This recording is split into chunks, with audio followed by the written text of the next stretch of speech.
Hello, there we go.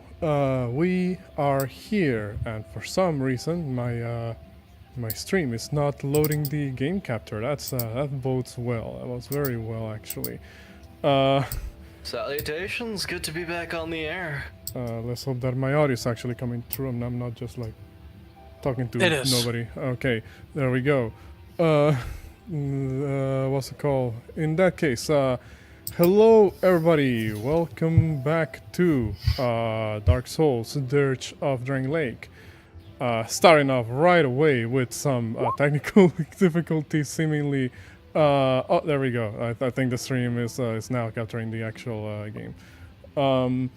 I hope everybody has been having a great time, and before I address anything, I hope that all of my players are doing good today. Because today I have what is going to be a little bit more of a what I hope to be a fun session. What's it called? We haven't played in a while, so if people don't exactly remember exactly what happened, last session, then I will start with as comprehensive a recap as I can. Because I had to review a couple of things before we begin. That being said, before we do, as always, shout outs to Sound Phenomenon for providing most of the music that we're going to be using for the campaign. And shout outs to Larian as well for providing some of the combat music we use. And shout out, of course, to my players for being awesome. And for always bearing with my mistakes. Oh, it's such a punishment to play in such great games. Also,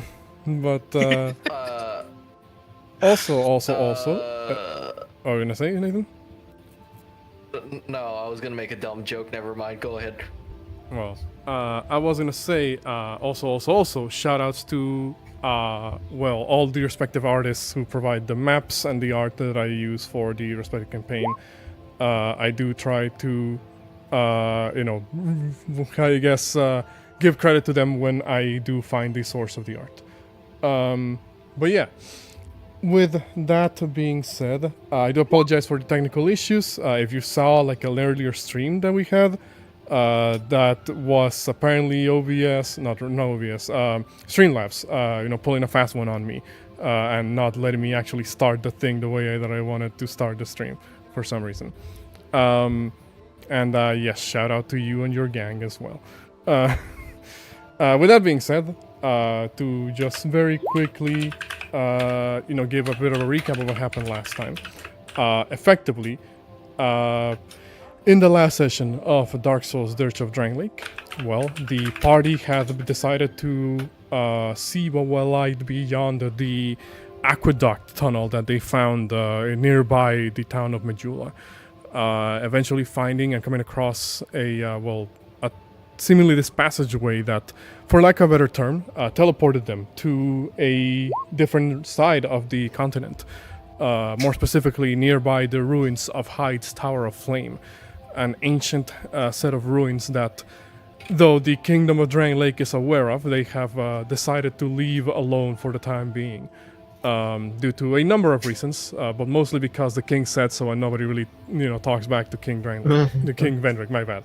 King Drangleic. King Drangleic. John Drangleic. John Drangleic. Ruler of Drangleic. John Drangleic. This is now the joke of the day, John Drangleic. And as the party investigated, they came across a dragon rider, one of the members of the elite troops of Drangleic.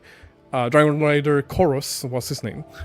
He specifically recognized Valencia, called her a traitor, and then asked if all the people who were traveling with Valencia were her servants or squires or whatever, and effectively gave her the dressing down of her life in front of everybody.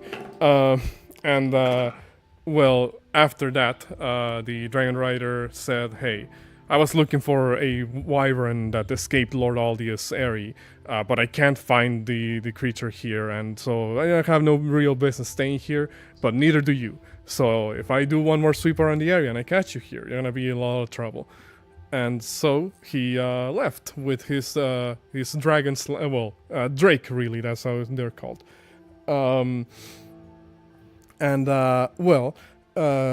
The party then decided that maybe it was probably in their best interest to just leave these ruins here for now and come back later on. So they did. And instead, they decided to set out for the capital of Drangleic, traveling alongside a road that goes by the Great Aqueduct. On the way there, however, at the very end of their first day of travel, sorry, I got a bit of a hiccups there. At the end of the first day of travel, they came across a wandering individual who seems to be donning armor from various different regions of the continent. Indicatively, like a couple of them from Mira, from Forosa.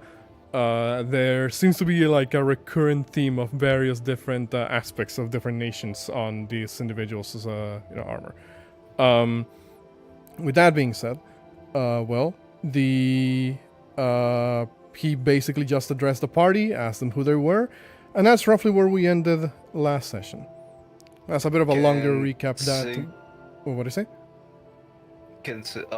Sorry, that you were recapping still. I was gonna say, can Signis do like a quick scan of the area to make sure they're not getting ambushed? Sure, you will be in a moment. But yeah, that was basically what last session, and that was a little bit longer recap than I intended. But hopefully that was comprehensive enough. And because we've been away for a while, I will just award everybody DM's inspiration. So I don't even think we used them from last session. I mean, I come back to inspiration, huzzah. I did. Everybody had inspiration from the session before. I don't. Oh, I guess. Yeah, because we're using making use of it. We're using all of the inspirations. Fair enough. Because we keep getting them for doing the recaps. What's it called? So yeah, in that case, we are going to be picking up. Slight correction from last time that I do need to point out.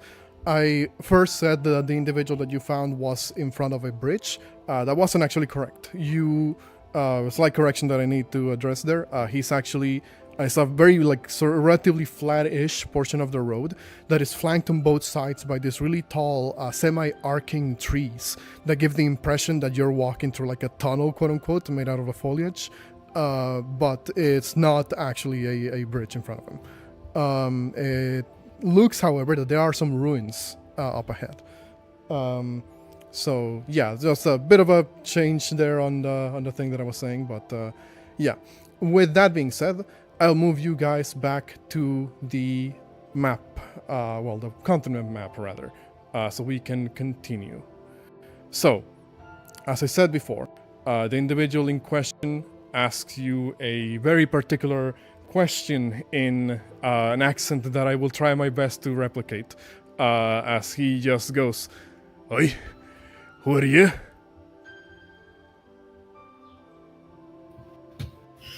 What's it called? Anybody answer? Go ahead. Valencia will answer if nobody else will. Yeah. You were about to say something, Jerko? Sorry? Atlas was just basically going to whisper in Valencia's ear, just give me the signal and I'll strike. Don't hesitate to deploy me. And we'll kind of ask Ace, I don't know much about these things, but is that a weapon that has so-called magical infusions within it? Looking at the Friggoff cyan glowing sword on the back of this dude. Is he holding it, or is it on his back? He is indeed holding it. He's kind of sitting on the side of the road, his back resting against a nearby tree, as he has the weapon basically in front of him. The tip of the weapon is dug into the ground, and he is clutching it very tightly to himself, as if he's kind of, just resting one of the flat sides of the weapon on top of his leg, while the hilt and crossguard of the weapon is kind of resting a little bit towards his arm. Yeah. That's definitely a magic weapon if I ever saw one. And Ace is just gonna say like, well, we're just we're mostly travelers trying to get ourselves to where we need to go. Interrupt you. Valencia can, and Ace might be pissed. Valencia just like her horse moves forward as she just like does her usual thing of, I'm Valencia Draco de Leo, Rider of the Red Scales, Lily of the Dragon Riders, Lady Knight of Drangleic, and the 1/2 Dragon of the World. Ace kind of goes up in front. Ace goes up with Stussy, basically putting her cape in front of Valencia, like, hey, you got to introduce us last time. I'm doing the introductions this time, Scales. What do you mean? This is my job. No, we had a deal. 60. I get fame and glory time. I get fame and glory rights. See? And you started this whole shenanigan back at the tavern. So I'm getting to do the intros this time. Valencia backs off. Anyways, like Lady Lizard Lips said, yes, she's Valencia, Rider, Red Scales, yada yada, Drangleic. And who might you be, good sir? You can tell he tried to follow along with most of what you were saying, but he got lost somewhere around the halfway point. When you ask him, like, hey, who might you be? He seems to, like, snap back to reality, and he goes, name's Benhart. Nice to meet ya. Lady, Valencia, Lille, all of that. And you said your name was Ace? Yes. My name's Ace. Well met. What about the rest of you? Mike, whose mic is breaking? Go ahead.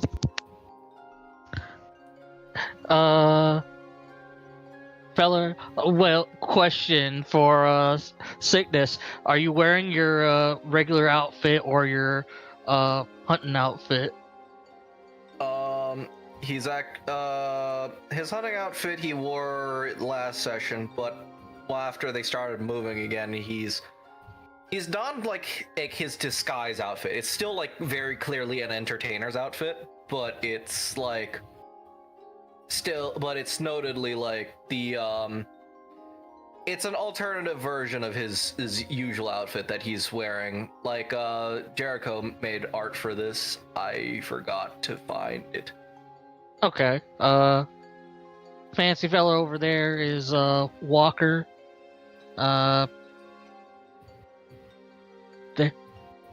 The beast folk bringing up the rear is shield bearer. Shield bearer gives a little nod. We have our golem companion, AR 216. AR296158. Yes, and over here is Doc Rock, our doctor. You just give the wave. So you are kind of introducing the party, basically. He kind of begins to nod along, and he does seem to eye you guys a little bit. at the very least, like he seems to specifically eye you, Ace and Atlas, to a certain degree, you know, as well. Now that I think about it, he would eye everybody. He basically looks at all. Signis is already looking sus as fuck with it like standing there, barely fucking reacting to everything, just mask on his face, just like with his cane in his hands, just standing there. In reality, his eyes are going back and forth, looking to see if this is like the bait for an ambush. Ace kind of looks at the dude, and she's like, "Well, I know we're a colorful bunch, but I think it's a bit rude to the Gawket folks. We ain't bandits, if that's what you're thinking." Forgive me. I'm not used to just being approached like this on the road. I have just been traveling for quite some time and, well, decided to take a breather here. You would surprise how many people I come across that are after me throat. I do hope that I'm doing a good accent, question mark, I don't know. It's vaguely European. I would say accent sounds good, but I have not a distinct enough memory to give accuracy on how. Speaking of, can when I he's roll? Yeah, well, you can roll your perception at this point, Signis, but go ahead, Shilber. When he says that, could I make a history check to see if I know anything about him? He did heard of. He did introduce himself, like as Ben Hart. You can't do a history check. And also with that perception, Signis. Right now, where you're currently standing, you are just like a couple of feet away from, like I said, this sort of like set of ruins that are up ahead from where he's currently sitting at. This entire area is covered with like very heavy foliage, and it's difficult to tell like the finer details, I would say, of the immediate surroundings. But you do, what's it called? You do notice that there is like this distinct sound in the background you can pick up on. Basically of a this is this guy else, but hey, there it is. Pretty cool looking. Yeah, you do this distinctly pick up on a couple of sounds on like the very edges of the tree line, as it were. Could be an animal, could be something else, but there's clearly something moving around in the immediate vicinity. You don't see anything just yet, because again, the foliage is too thick at this point, and also like ruins on the way, like at the very least up ahead. But you do pick up that there is movement around. Signis is just going to like grip the part of his cane that he's holding onto. He's not gonna do anything that could startle the fucking stranger with a big fucking glowing sword. But he is definitely ready if something jumps out of the fucking trees. Okay. Also, before I continue, just fucking shout out to Sukito over here with the cool ass art for Signis. A Potential rebrand incoming at some point. Potential rebrand. All right. In that case, just what was with that history check though, Shilber, you don't believe you've heard of this guy before. There certainly seems like someone you should know about, because that weapon looks very telltale. But you don't believe you've heard of this guy being like a awesome mercenary guy or anything like that. Also, you do hear some keyboard clacking. But yeah. Super would ask, any particular reason they're coming for you? Because outside of his fort, I mean. I think you got it right on the money, lad. They, as you can see, this awesome relic I carry with me, a legacy of my family, if you would. He kind of like brushes like the flat side of the blade with his hand, and he says, ancient power runs through this sword, yea, it does. And I have yet to truly draw out its true potential. But I can tell that it is something of legendary power. And, well, let's just say that there's a handful of folk out there that would want their hands on this.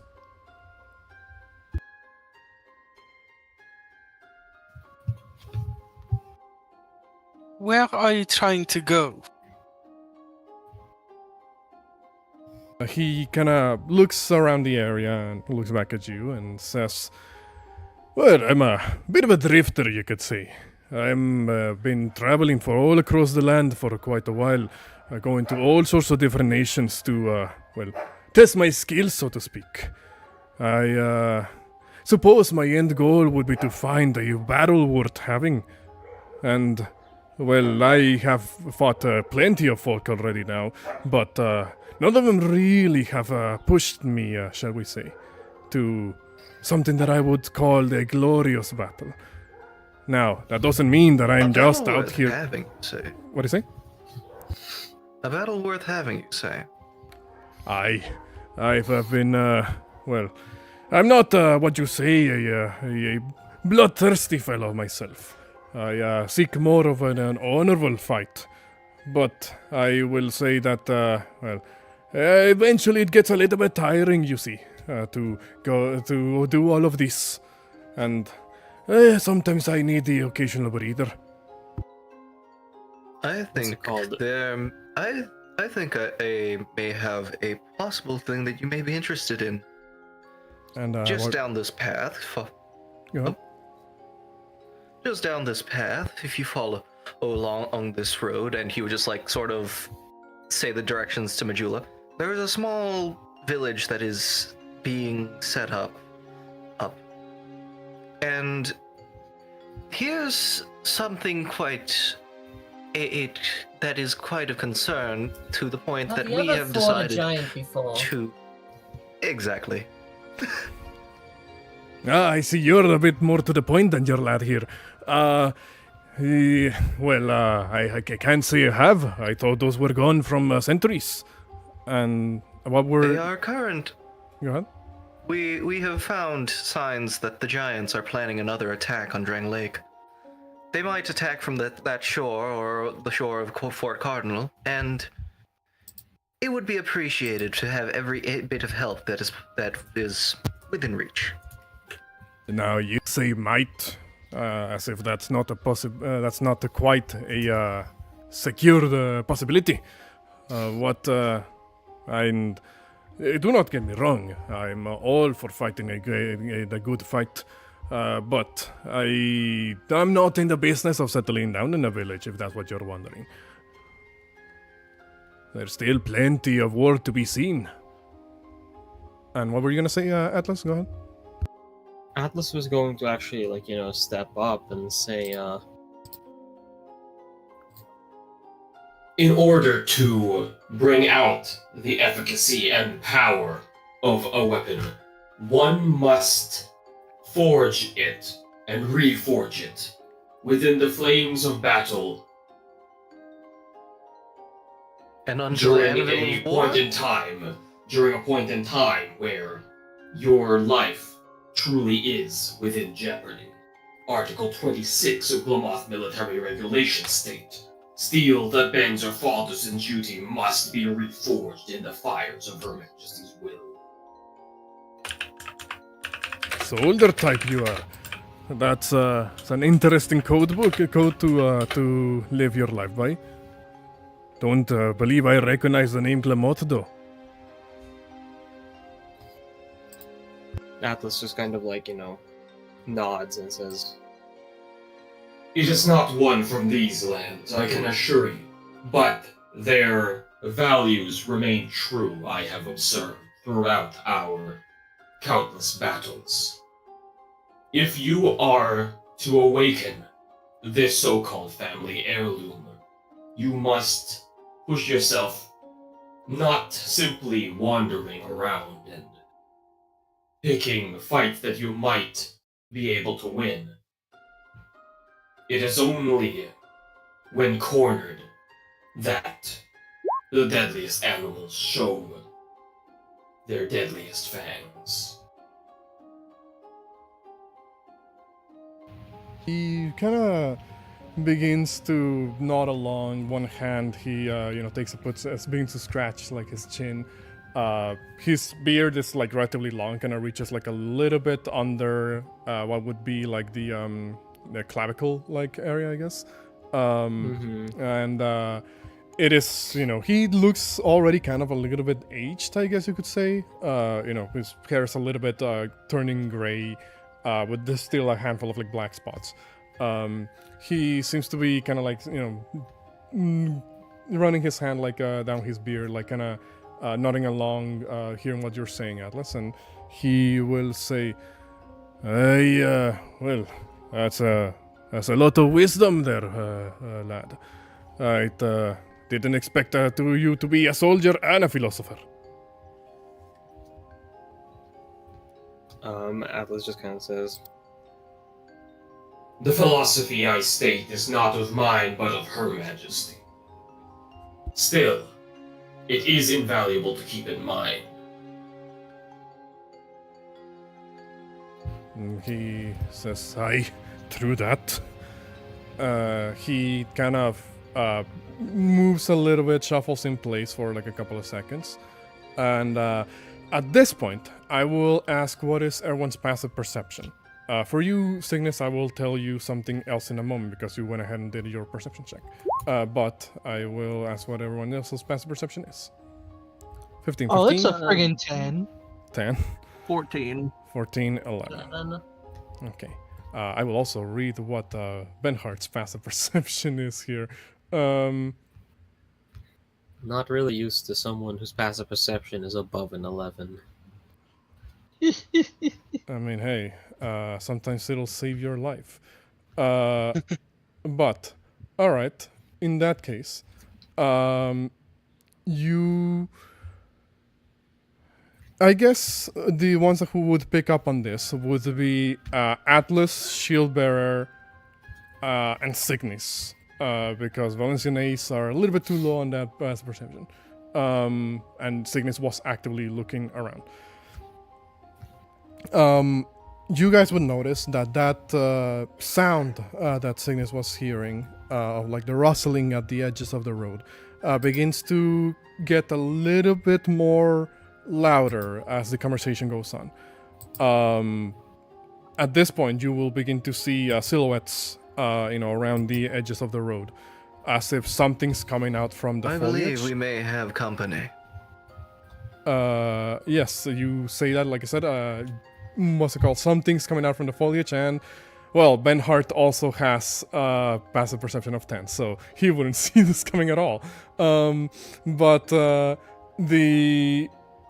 you say this, like, we may have company, Benhart kind of, like, raises an eyebrow. He looks, all over the place, and you can tell he might be a little bit of a klutz, because he kind of, like, does this thing where, like, he turns around.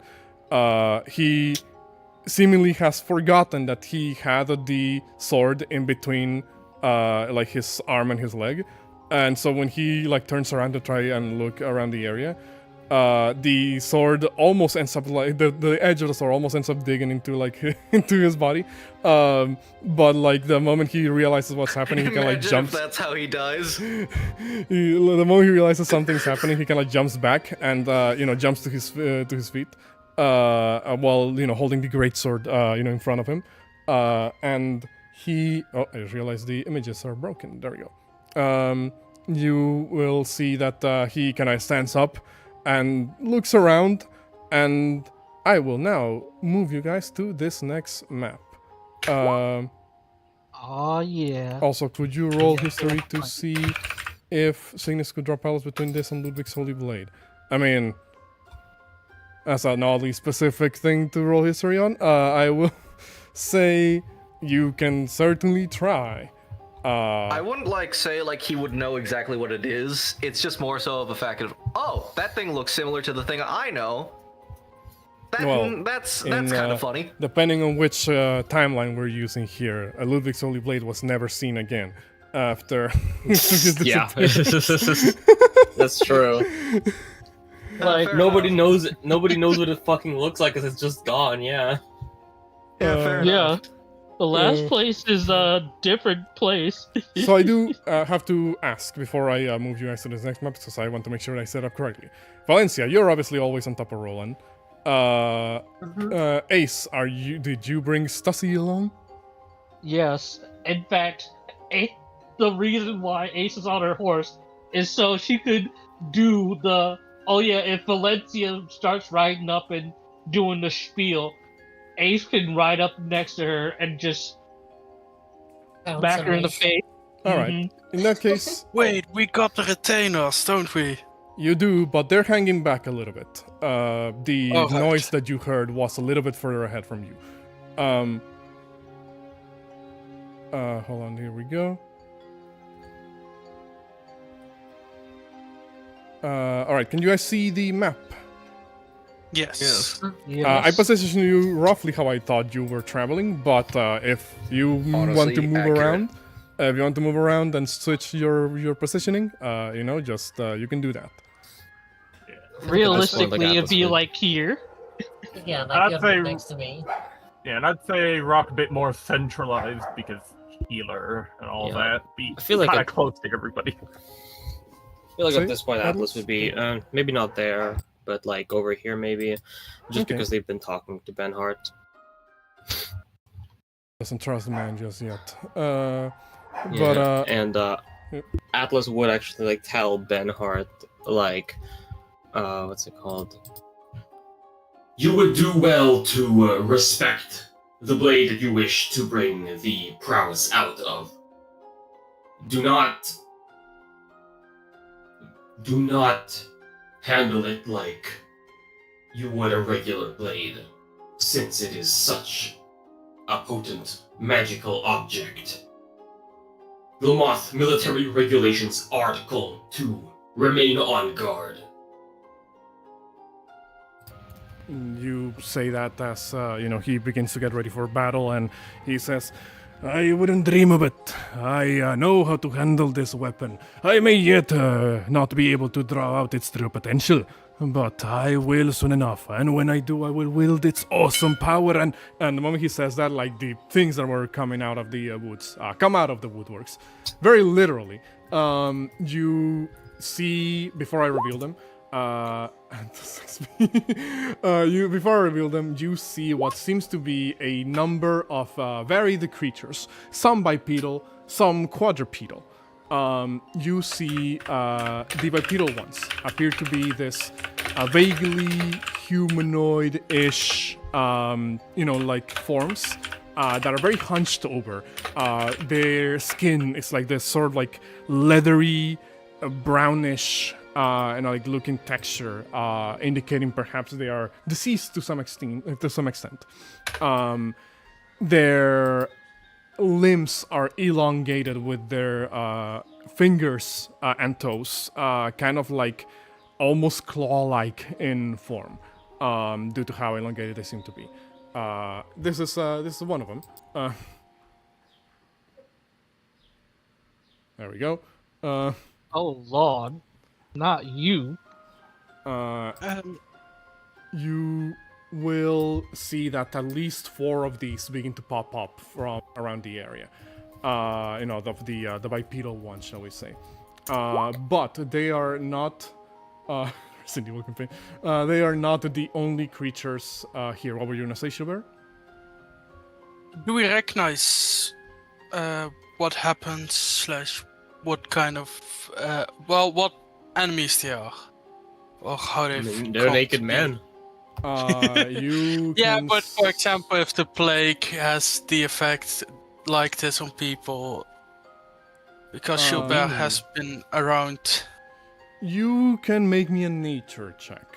But while you do, I will say you do recognize the other creatures that show up alongside them. Almost as if they have like a symbiotic relationship. They seem to be walking side by side, not really attacking each other, which is a bit of a surprise considering the creatures that you see here. Which I will say, you, Shieldbearer, do recognize. Popping out from the tree line, you see this 2 bulbous protuberances popping up from the shadows. A sickly yellow-orange glint accompanying these two orbs that lie on top of the head of all of these quadrupedal creatures. As they walk forward, extending their four limbs, their limbs appear to be almost frog-like in nature, with the small fins on each side and webbed. Oh my god, feet. basilisks! You see, as indeed, Yeah! I basilisks, hate these show guys up. so much. One per each of these sickly, grotesque creatures, walking alongside them. You see that with as they come up from the woodworks, literally, the creatures, this grotesque humanoids, seem to be holding a variety of different implements, as if they are smart enough to use tools. You see some of them walk with what seems to be like a staff of sorts, or a quarterstaff at the very least, that is adorned with various bones, both animal and otherwise. You see as others seem to not be armed, but their claw-like digits drip this ichorous-like substance that falls into the ground. And none of these guys look particularly friendly. I want everybody to roll me initiative. Oh lord. Outside of that, Major, how does Schubert know how the basilisks work with the petrifications? Yes, you saw it firsthand. In fact, you have already done this nature check before. Oh boy. You do know that they exhale like this fog of sorts from their mouths. That if you breathe it in, you begin to petrify. Yes. And I'm pretty sure we know we have the cure, though, because I got that fragrant branch of yore from You do have a fragrant branch of yore. However, it's only one. So yes, but we have something. It's the main thing. We have in case if something goes wrong for one of us. So I will roll initiative for all of these guys. And what do I know about these others? Because of that nature, you would know that these are kind of relatively unknown creatures, but colloquially they are referred to as grotesques. They are a form of. They may look. What did I say? They're uggos. Uggos. They are a form of humanoid-ish creature that doesn't seem to be particularly sane. As you can tell, like I said, they use implements made out of bones from various other creatures, including humanoids. They seem. You do know, however, depending because they are creatures that just live out in the wilds without any particular care or reason, you do know that some of them are known to carry diseases. So you might not want to get too close in contact with these guys. Don't get bitten, yes. I'm just rolling for the basilisks. Yes, as soon as Gilbert sees the enemies walking up, he is like, "Everyone, be alarmed!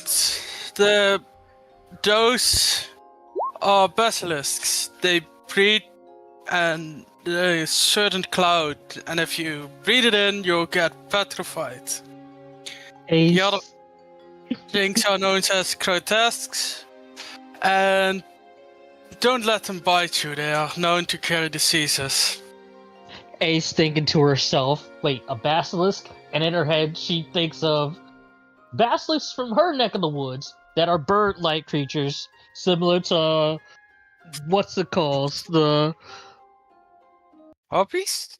No, the... Cockatrice? The cockatrice, yeah. Cockatrice, Where yes. if they nip you, you start you're getting paralyzed. All right. I am done rolling initiative for all of the enemies. Just getting the combat music going, but we begin. And I'm gonna say when the retainers see like all of these guys coming out of the woods, I forgot to roll for Benhart as well. You will see as one of them shouts out. Well, let's say Fern in this case will shout out, "Lady Valencia, we shall keep back and not interfere in this battle. Let us know when things are safe." As he like yells out at you. Good job, Fern. Protect the caravan.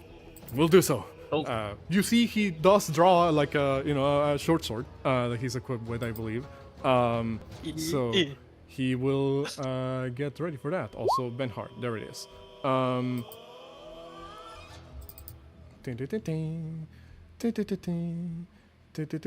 However, still one of the basilisks makes it first. I'm surprised, actually. They have relatively just a little bit above average decks. But It seems roll that a the nat pair 20. it seems that the pair above us got the nat 20. Like those two are just like they're like the best bros.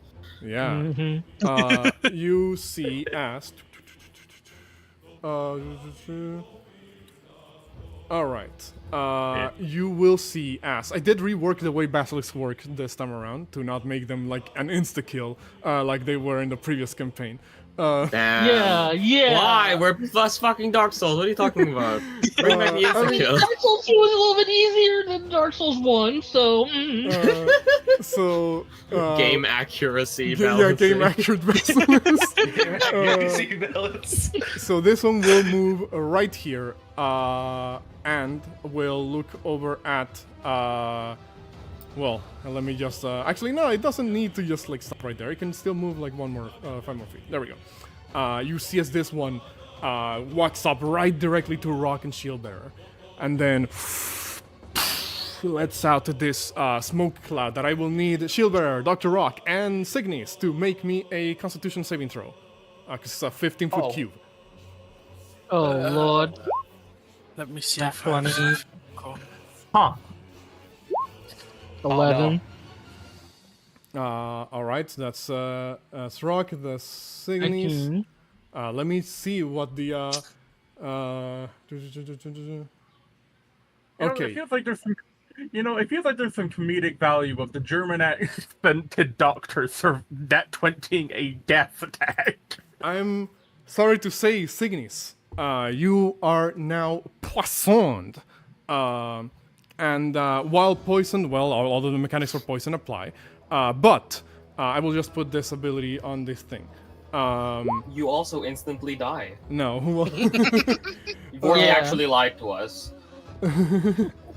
By one. While poisoned, God. you can still repeat the save at the end of your next turn, but if you fail that turn, you are petrified. So right now you're just poisoned. Anybody got? So- You got a flash of genius's face. I mean, you should be I don't fine. Well, here's the thing. I don't know how these dudes are, and I might need a shield. Yeah. Oh no. Gotta look out for think number that's true. one, said Ace. Also, I mean, hey, you only need to get at minimum a 9. And we can always save you later. It's just get one more save. Dr. Rock, Oh, everybody. boy. I'll save him later. I'll say only. I Dr. can't Rock, do you're a fucking doctor, not a necromancer. I mean, I'm just saying. No, well, technically I could be if I took that one fucking infusion that lets me revive That's true, somebody. yeah. But I mean, like Ace can affect his next saving throw if we really need it, or we can cast other spells. And if needed, we got the Incredibly late doctor. And also we I got ain't the got French no greater door. restore, so Well, no, good we got luck the with French. that. Well, we got the. No, I meant, for example, if he needed a flash of genius, we could do that on his next one. Yeah, 'cause he I has know. the I other was one. joking. All right. That is And that is the first basilisk, and then his best buddy, or the forest grotesque. We'll also roll a nat 20. Yeah, fucking Friggin' these A. guys we're on it. You know, they want them some delicious humanoid meat. Question mark. Bones. So 1, 2. Hold on. Who is in range of this? 1, 2, 3, 4. I'm gonna include Stasi on this, because they don't distinguish Don't between you humanoid dare! or animal. So I'll pistol whip your ass if one you is hurt her. Rock, 2 is Shield Bearer, 3 is Ace, 4 is Stussy, because those are the 4 immediate targets to this grotesque.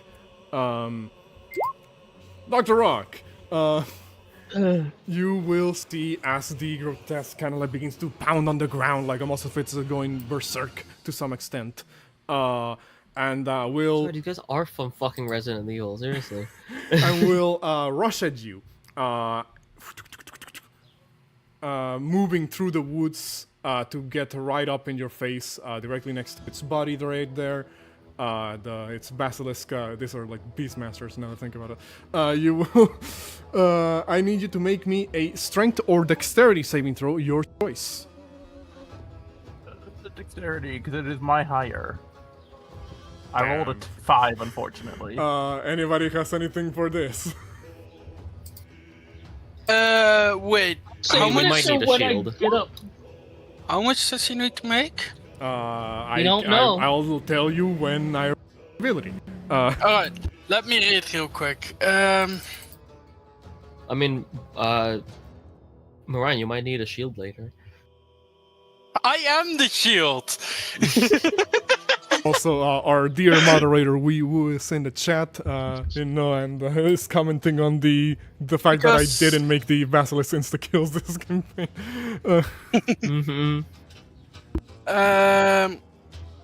The tower shield uses half cover, so can I It gives you half use- cover. But yeah. and all creatures within 5 feet. Can I use my one of my reactions to interpose it between Dork and the thing? Yep. In that case, does that just add the AC to the thing? Yeah, because it's a dex. Because half cover affects dex saves, so. Yes. In that case, yeah. You use a reaction, you move closer to Doc, and you put the Great Shield in front. Look, you see as this guy was beginning to effectively pounce on Dr. Rock, kind of like lunging towards him. And the moment like it does, like you move in between the Rock and the Grotesque, and like basically he crashes like its head against the tower shield and just like bounces back basically. Now it will reveal the ability. It is just called Berserker. Oh, nice. So, in that case, that is the Berserker's, the Grotesque's turn, which means, AR, you're up. Okay, Atlas will kind of say. You have inspo just so you know. Commander, Bardic inspo.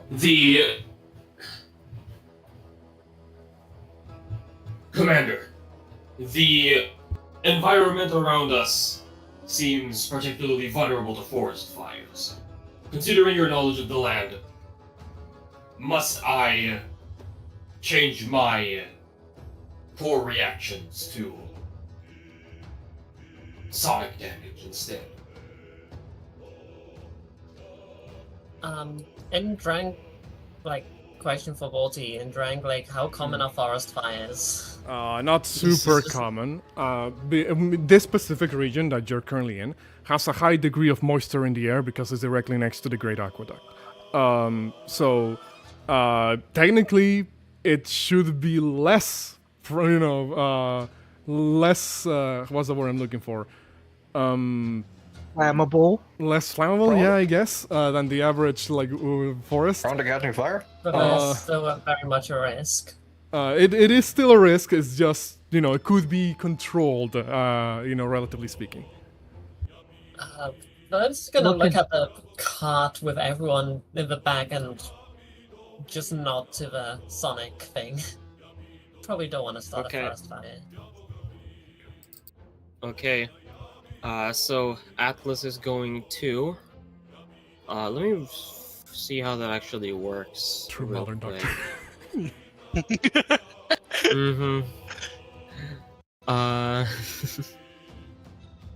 Let me see. So.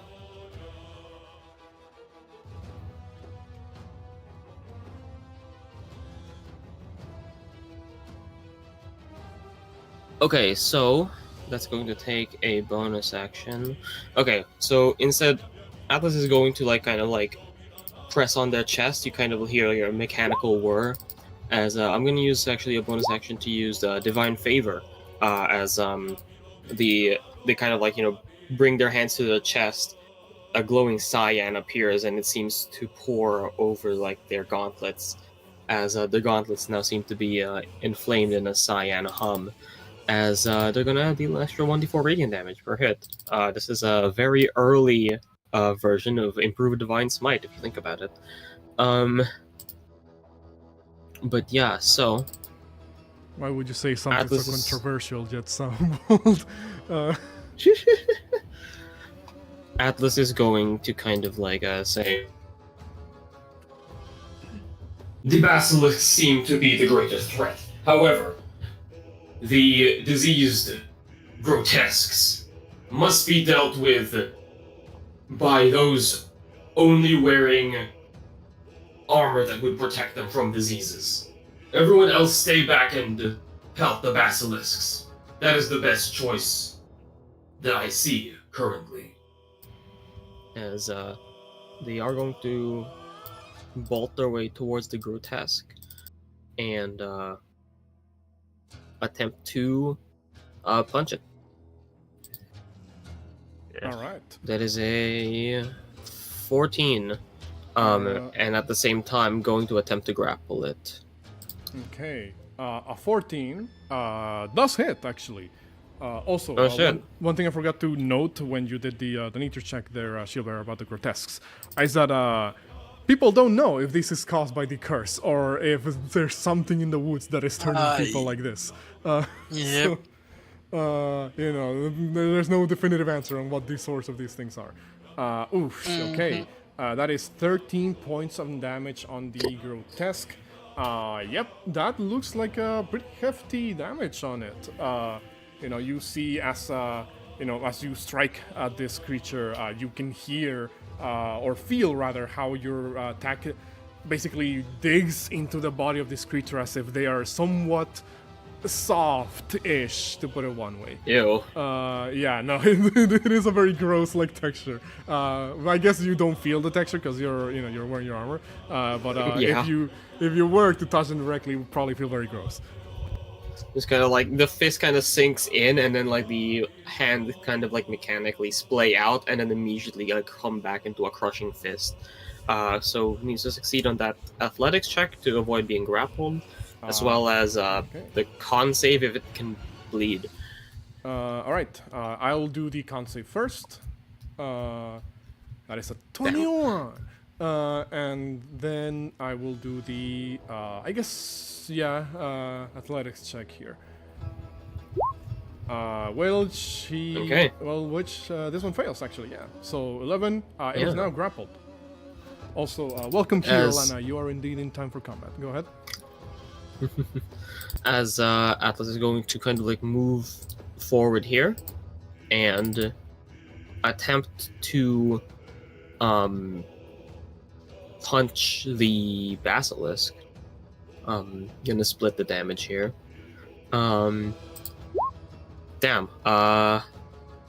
9 will miss the basilisk. Yeah. Can't do anything about that. So that'll be the end of my turn. Okay. In that case, we move on to the next basilisk, which is the one The directly one next next to to you. me. Oh no. It is not an intelligent creature, but I believe it'd be smart enough to know this thing is made out of metal. I don't think I can petrify this, whatever it is that is attacking me here. So I will say it will just default to doing its regular claw attack at you. Because yes, very rarely basilisks can attack you in game with a claw. It isn't particularly effective, but it'll try. It's not particularly effective. It did try. Natural 1. You see He just that- reels his hand and fucking cracks its knuckles.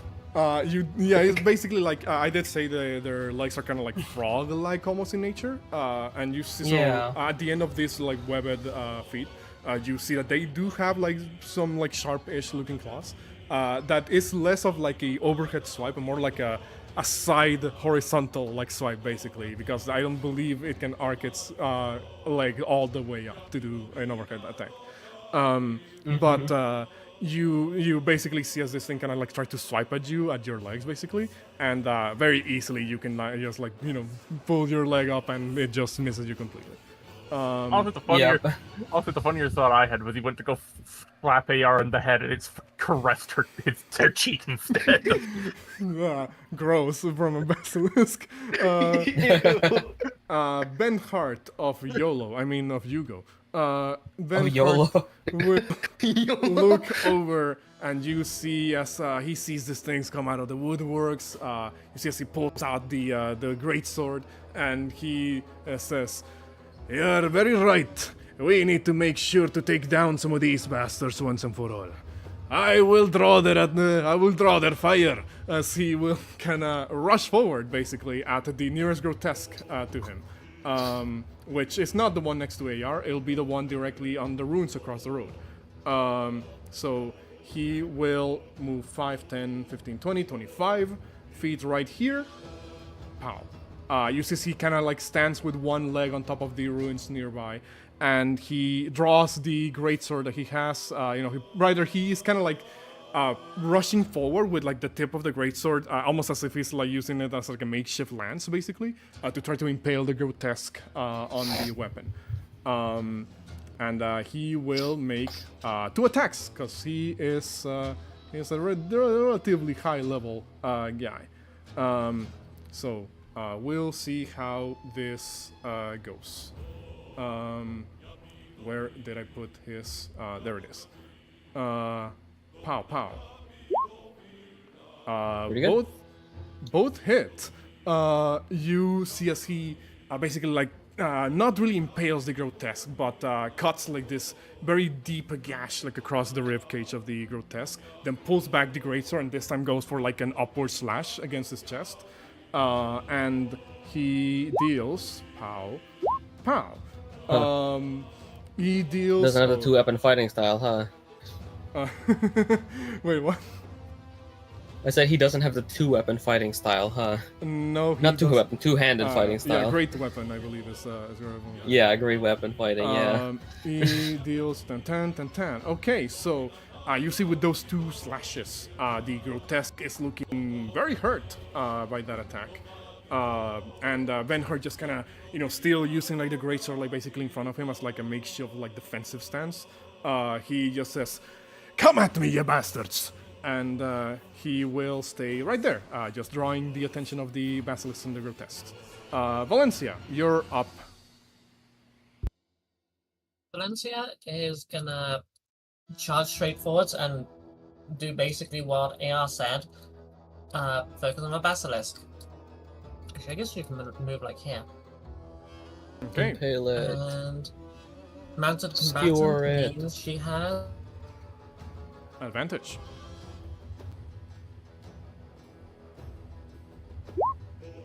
And that is a crit. Oh, hold on. Did my audio die? Hold on.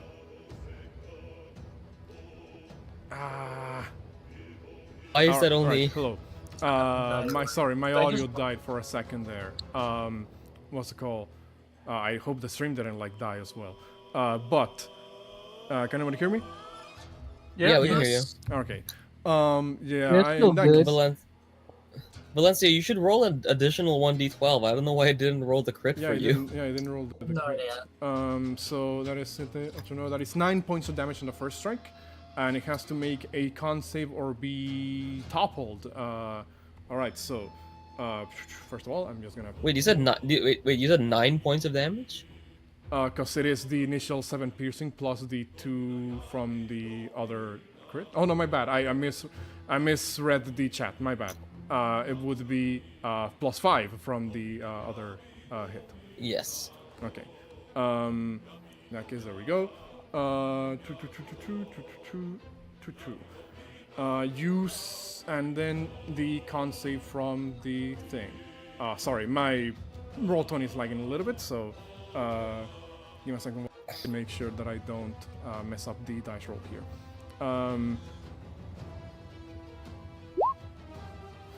Okay. In that case, it is now prone as Valencia, you ride up with Roland, lance forward, and basically skewer the basilisks. And, well, at the very least, you make a very nasty wound on its side. It kind of rolls over and like tumbles down on the ground. It basically ends up like legs up, on the ground for the time being. And then your second attack, which is a 22, also hits. There we go. Pow.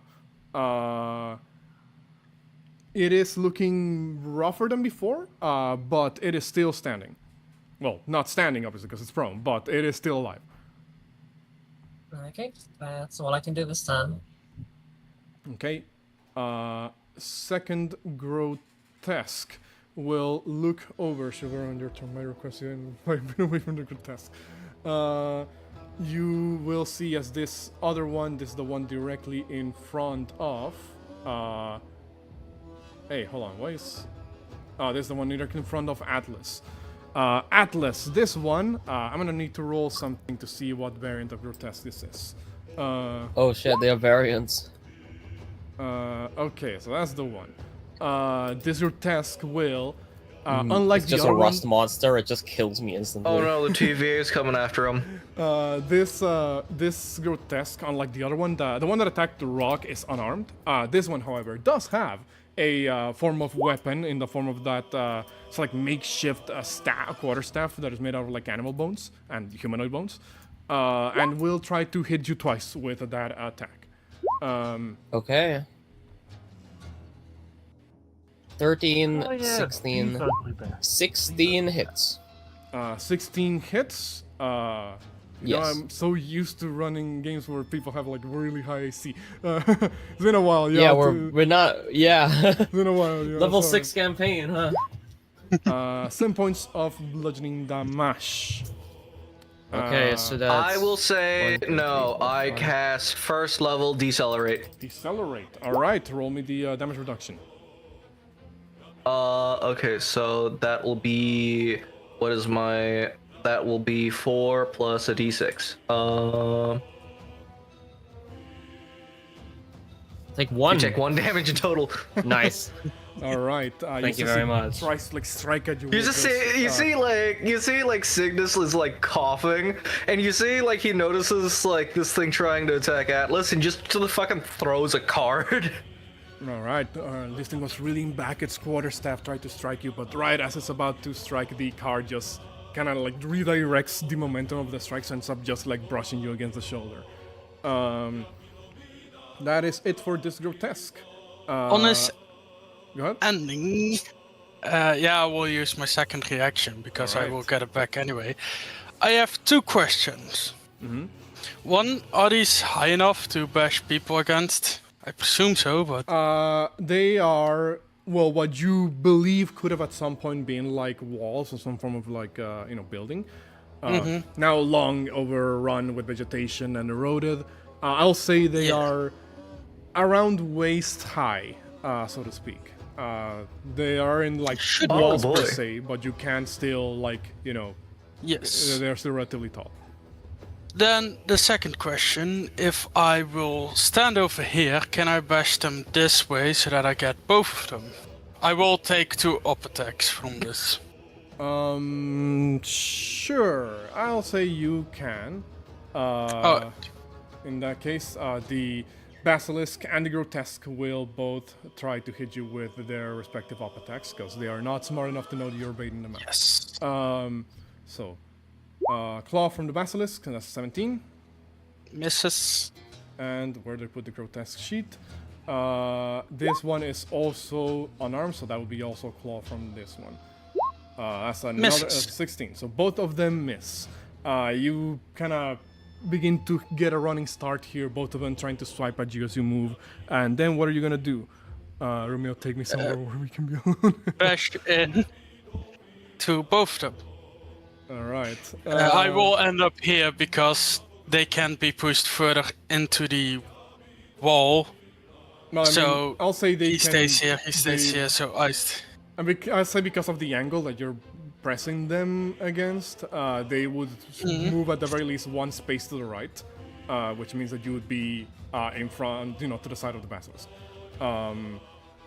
Because you are effectively scraping them against the wall as you hydraulic press your shield against them. all right.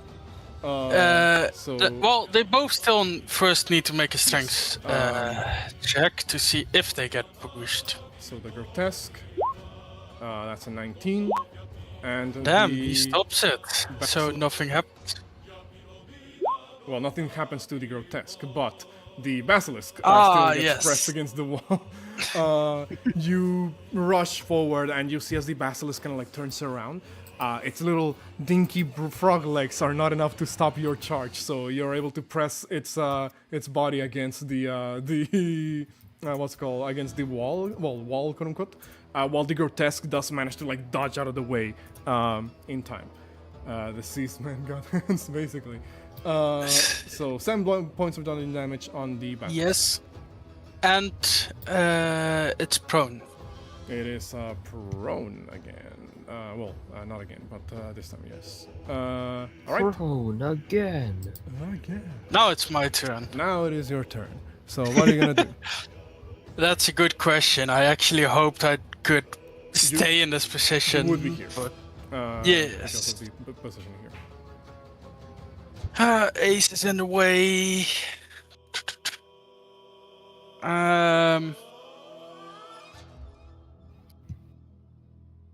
Let's see. Damn, this is difficult. I only do one thing, you guys. I don't need to think. You can just elbow drop the basilisk that is prone in front of you if you want to. Like. I think I will move. Drop the basilisk. All you gotta do for me is just be like there, because I'm basically gonna be flying up a bit, and I'm gonna be throwing a bomb, and it's a 5-foot radius sphere. So I just need you to not be within these squares, basically. I mean, what save is it? Depends on the bomb, but it's generally a deck save, most likely. I'm fine with taking a bomb. I will mention my lowest bomb is 2d8 plus my intelligence. I will risk the bomb. Gilbert will go over here and start bashing into the grotesque again. Okay. Hold on. So what are you gonna do? I move like here, but because they both use their reactions, I probably won't get another up attack. No. And then I will bash in straight upwards. All right. Into the wall, but only hitting the grotesque. In that case, the grotesque will make a strength check, I guess. That's a 5. You can't fail that. So roll me damage for the grotesque. That's 11 damage and also prone, which I believe helps against deck saves. No, actually, prone doesn't have any disadvantages on deck saves. It is restrained that gives you disadvantage. Yes. Weird little 5e rule, but it is what it is. That being said, do you now have 2 prone enemies on the ground? Again. Yeah. Alright, bonus action, you can use bonus action to take while stand for 1.5 covered creature which runs within 5 feet, which would only encompass at the moment Ace and Stassi. Yes, but I'm good at running and saving people. So, end of turn. In that case, that will be your turn, the Basilisk's turn. This is the Basilisk, all the way here prone with Valencia. The Basilisk will stand up from prone using half its movement. I did say it is looking very, very rough, but sees a mighty big prize in front of itself. 2 prizes actually for the price of 1. Will not Roland! And let out this cloud of petrifying breath. Valencia and Roland, I need you to make me a con save. Mind you, petrification is an instant death, technically speaking. If Roland does end up petrified, you can always just unpetrify him later. Horse statue. Okay, here goes. Valencia. It's self-evident. Sumo, oh That's no. 7. And You have inspiration? Roland, come on. Rolling My that God. 20. Roland, my boy! Oh my fucking god. A cloud of fog comes out of the mouth of the basilisk, and you, Valencia, you get a little bit too caught up on the idea that Roland might be petrified that you forget to hold your own breath. So you end up breathing in some of the fog, and you feel yourself getting a little bit more sluggish. Roland, however, is... I don't think horses can do this, but I imagine does the equivalent of how like seals can close their nostrils when they swim. So What I'm imagining is, remember during the Atlas Valencia duel where Valencia used to fire breath and Atlas just tanked it? Mm-hmm. Unflinching? I can't imagine Roland doing that. I was imagining Roland's Giga Chan horse. I was imagining Roland is used to just the amount of smoke and shit that comes from whenever Valencia breathes fire from on top of his back. When he sees smoke, he's just automatically. That is true, holding isn't his it? breath. He just sees smoke, doesn't know what it does, but he knows to hold his breath just instinctively. Roland stares unflinchingly at the basilisk, and the basilisk just sees the word "Swan" pop up underneath his underneath Roland. Wait, sees the word what? It's a very shitty meme, but like the basilisk is not smart enough to understand that his life is in peril at the moment. So it'll just stay right there. Ace, you are up. Yeah. Thank goodness. Ace, that- if you do plan to move away anywhere, I will- am. if you stay within like this area, if Signis moves, I can get you all with my painkiller bombs and give you all temp HP. Well- already have them. I don't want to get too close because No, yeah, seeing folks get petrified, get poisoned, get breathed on from weird stink clouds or what have you, and other weirdos clawing at you. Yeah, nah. We don't like being up close to peoples. So Ace kind of clicks the heels and starts to go 5, 10.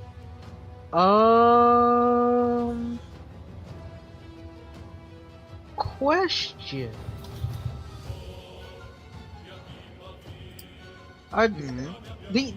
These guys, although they somewhat smart, they act animalistic, right? Well, you haven't seen how smart they are. They seem to be at the very least smart enough to hold and use like weapons. But yeah, go ahead. What we gonna do? We're gonna use friggin' what's it called? Arcane Duelist. I'll place one of my blasts for a firebolt, maybe just to spook these guys off to see person made of fire blasting fire at them. It would be really funny if Ace caused the forest fire and not Atlas. Well, statistically, Ace is more likely to. You can. That's true, she is just fire. The avatars on the stream keep breaking. God damn it. All right. Yeah. But like, yeah, you can make me your attack with your firebolt. If you get a nat 1, I'll say that hits a 3. Oh lord. Alright, firebolt. Please God, it would be so funny. 15 to hit. 15 hits. Is this? Hold on. The moment. So, if I understood correctly, it's only one roll for the 2 targets. Yeah, I replaced one of my shots with what? It's let's see. With the I can do. Yeah, when you use your action to cast this artificer spell, you can produce once. Yeah, I could do one of my spellslinger shenaniganry as a bonus action. So, Okay, so- action. So yeah, Okay. action, cast firebolt, bonus action. I'll use one of my shenaniganry. All right, so 15 hits. Roll me damage. Alrighty. That 5 is points 5 points fire. of fire. You were targeting this one over here next to Benhart. Yes. Okay. Ace says, Mhm. What? Hey, Benner, watch your head. As Blammo just freaking flame just goes and hits man's square in his chest. All right. The grotesque. You see as your firebolt kind of burns into like the flesh and skin of this individual and gives out a horrendous smell even from a distance. The grotesque does look on its last legs already.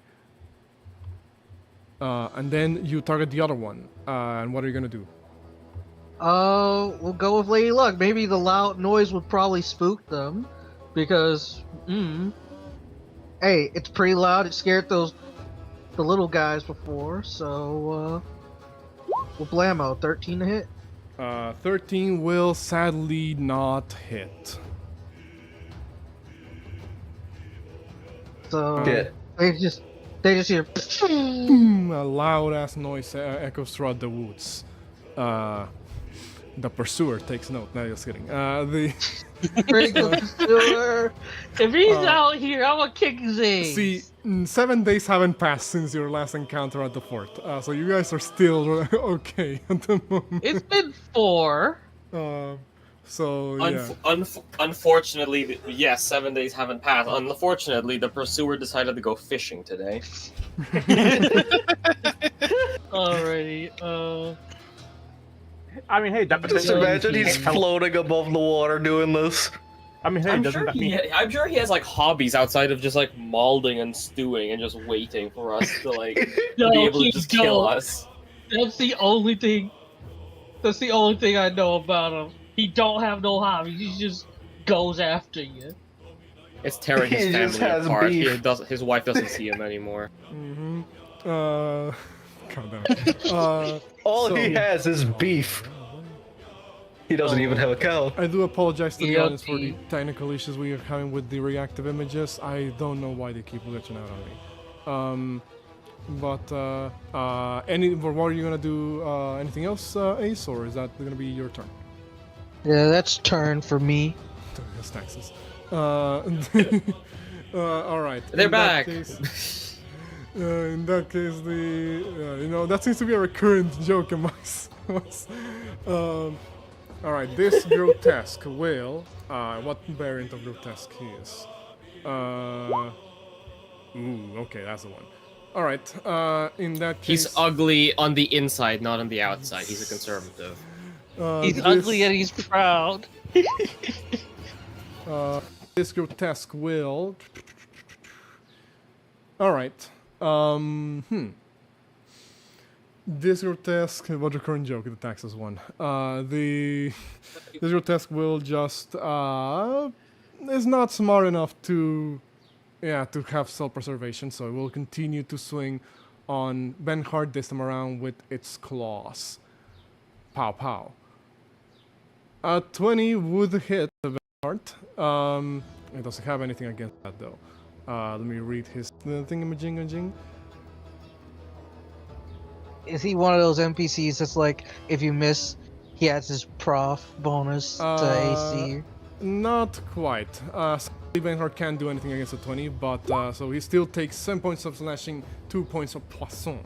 But he is looking still pretty good actually.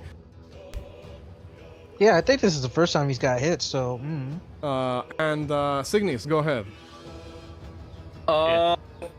Signis is first going to move his ass over here because he's not. Yeah, he's not getting into that range. Bonus action. bonus action, Bardic Inspo on Ace.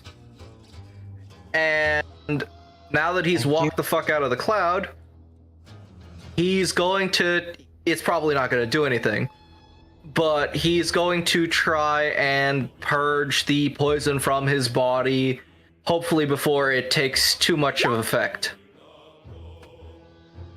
Okay. In that case, Signis, you get rid of this poison that was running through your body, making you sluggish, slowing you to a halt, and it's gone. By the way, I forgot to mention this, but yes, Valencia, you are also poisoned with the Basilisk Fog. So if you fail the next con save, you'll be petrified. Mm-hmm. All right. I don't... Like, here's the thing. From the wording, I don't know if this would actually, like... prevent me from having to take the second and saving throw. I mean, you're just not doing this to get rid of poisoned right poison. now. Yes, no, it gets rid of the poison condition. You know, you are no longer forced to do the con save at the end of your turn because you're no longer in risk of petrifying. Yeah. And actually, I'm gonna move over here. Because what's it called? Then Rock can drop the temp HP thing if he needs to. But I'm still out of range of the fucking 15-foot death cloud. Okay. In that case, anything else? Bonus actions? I already bonus actioned Bardic Inspo on Ace. Okay. So end of turn. In that case, Dr. Rock, you are up. Yep. Well, these guys don't have their reactions, right? Because Shield Bearer took op attacks from them. Correct. Now they're also prone, so even if they did had them, they would be at disadvantage. Yes, so yeah. you can throw a good bomb on them. Well, first, I'm going to... Because it also just helps me out a bit. I'm going... Let's see, where is... Wing. There. I'm gonna fly 10 feet up.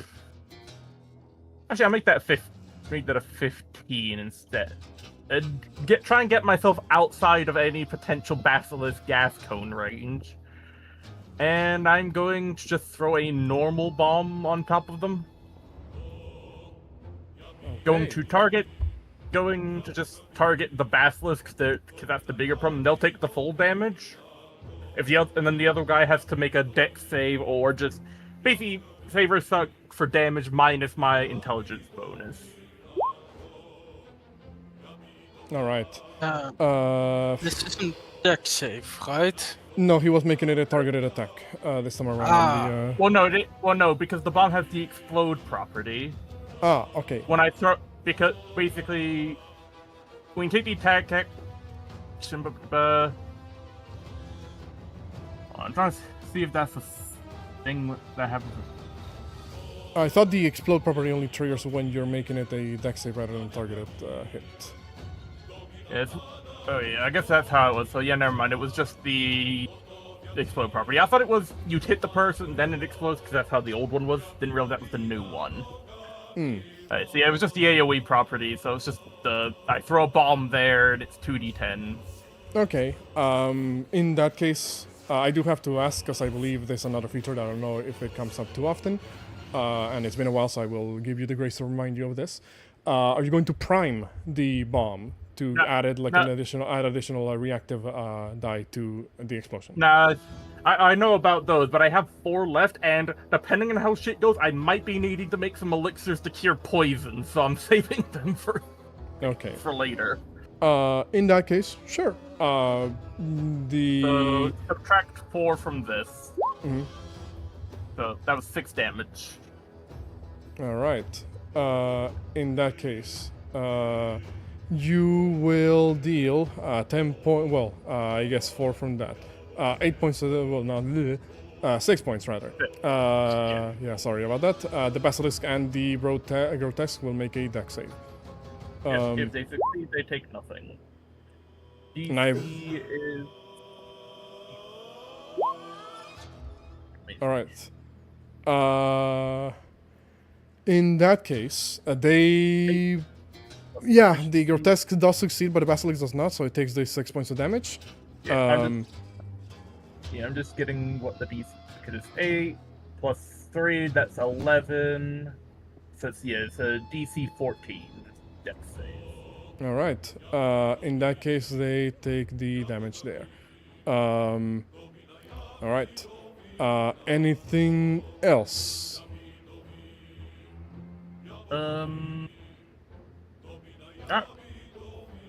Let me check my thing. Let's do it. Sorry, Frank, what were you? Oh yeah, it wouldn't matter. Yeah, that's me done. I've flied up and I've thrown a bomb. I was seeing how flashbang worked specifically because I figured I didn't need it. But I was checking if it's their turn or my turn. It's their turn, so it doesn't matter. They don't have reactions anyway. Okay. And finally, since I have yet to roll this particular variant or grotesque, I'm just gonna say this guy is by default. Valencia, this grotesque that is directly close to you will not, in fact, get close to you. It sees you out there, up there on Roland on your horse, and will pick up a rock from the ground and toss it at you. Also, I just realized Valencia's like the most precarious person to be poisoned right now because she's on a horse. If she petrifies, she could fall off and break something. So To be fair, what's another limb broken? hold on. Do they get 2 attacks for this? I don't know how you word this. Oh, yeah, I guess they do. It just says the grotesque make 2 attacks. That's funny. It'll toss another rock. Also, the difference between an injured limb and a missing the limb. first throw, then it just fucking throws like a fucking fastball. This dude is Dr. Rock. You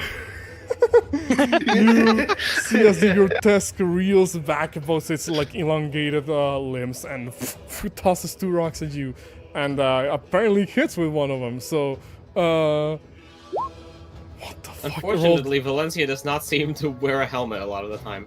Rolled max damage on that. So 8 points of bludgeoning damage as the rock strikes you on the side. What's Valencia's like reaction to just being bonked by a rock? She has temporary hit points, so she doesn't even take any damage. I think she's just confused, just like looks at the grotesque just standing there and just like, huh? It's like those that like you know how like VTubers sometimes have that thing where you donate bits and they like you throw something straight in the middle of their forehead. Just basically that, just like the slight backwards motion, just like looking like dead-eyed back at the person. She's just confused. Valencia got hit with a head-sized rock to the face and didn't feel pain. Alright, so that is the final grotesque, and we are back to Basilisco. This one will walk up to Benhart. Only one target. It'll try to attack Benhart with Claw. With an 8, it will miss, as Benhart just kinda kicks the claw of the creature away. Alright. I don't know why the reactive images keep messing up. I don't think we'll be able to fix this. But with that being said, prone a basilisk realizes that Dr. Rock is now out of reach and will have to just kinda, I guess, deal with it. You gotta deal with it.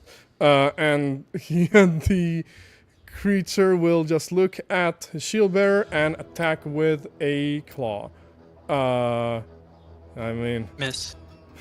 Can these guys only do the breath once per, like, rest No, or they something? can. But when they don't see a bunch of targets clumped together, they don't feel an incline to throw the breath. What's it called? That being said, though, it can't just move, can it? Yeah, no, fuck it. It'll move, and then position itself right next to shield. Yeah? Oh no, how does it move? Never mind. I mean, like this, so that it's now within range of Signis and Shiver.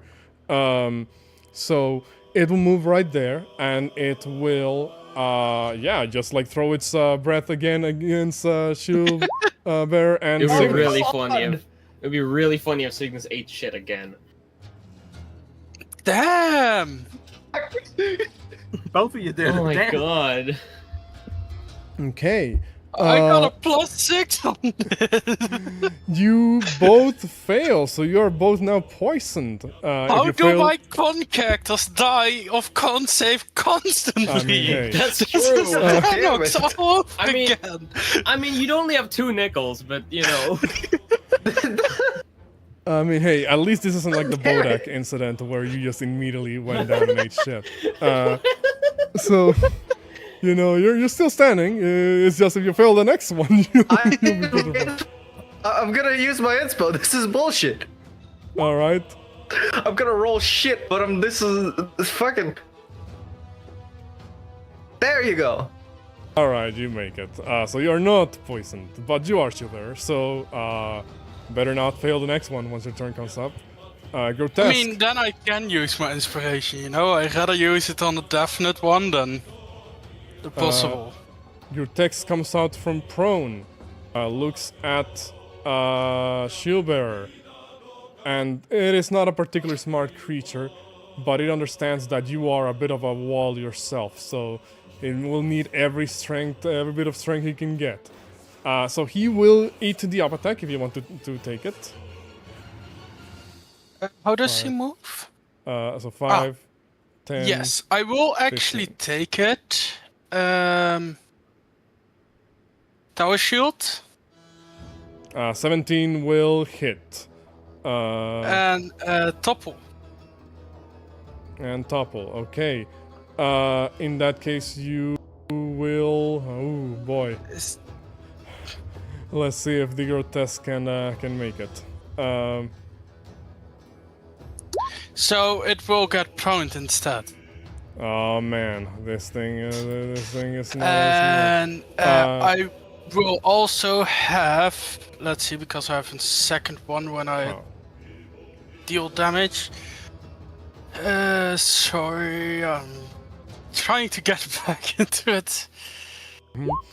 Also- da-da-da-da. I realize why it seems the Streamlabs is lagging a lot with the reactive images and the other thing. It's because I didn't launch it as administrator, which forces it to be always active. And that's why I'm having these technical issues today. I do apologize to the audience if this has caused like a little bit of a damp on the experience, but I will make sure to correct this for next time. He will need to make the save Should as be well fine. because of something else. Is that like a strength save, dex save, or what is he rolling? Strength. Alright, he succeeded that one. 18, yes. He's still prone, but for the second time. All right. In that case, you will knock it prone again, and it is on its last legs. Man, you know what's crazy is that the pounce attack doesn't say that it has to be standing. Man, Thanks. I love missing words when I make abilities. It just does a front flip. It just does a front flip. I mean, I guess it would try to pull you from your legs, right? To like throw you on Yeah. the ground. Yeah. Sure, why not? Strength or dex save. Shield Let me see actually, because one has a higher save, the other has a better ability. Let's go strength save. God! If you had used Dex, you were holding your shield, you could have had a +2. So you would I take... mean, yeah, but it's then -5 because I only have 1 dex. Oh, Lord. Jeez. You are pulled to the ground by the grotesque and knocked prone.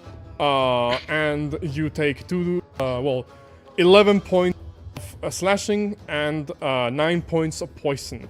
As it begins to kind of after pulling you to the ground to its level, begins to kind of like just go to town, so to speak, on one of your legs, basically.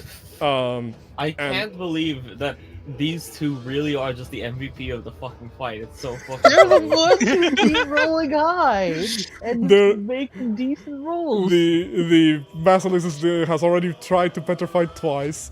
The Grotesque just pulls Shieldbear to the ground and is like gnawing on his Wait, leg. I just realized, Bear, I think you forgot to factor in the 2 to your attack.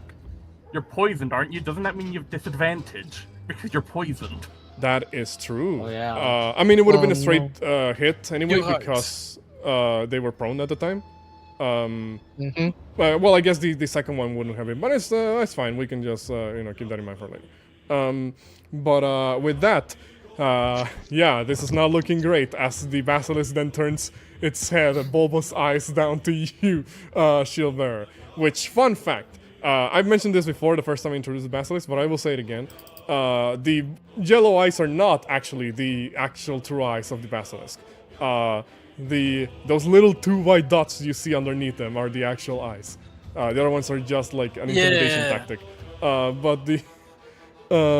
But yeah, with that is the Grotesque's turn, and AR, your allies are looking like they might need help. Yep. So Atlas is going to attempt to punch this basilisk and then grabble it. Gonna attempt to scrabble it. Damn.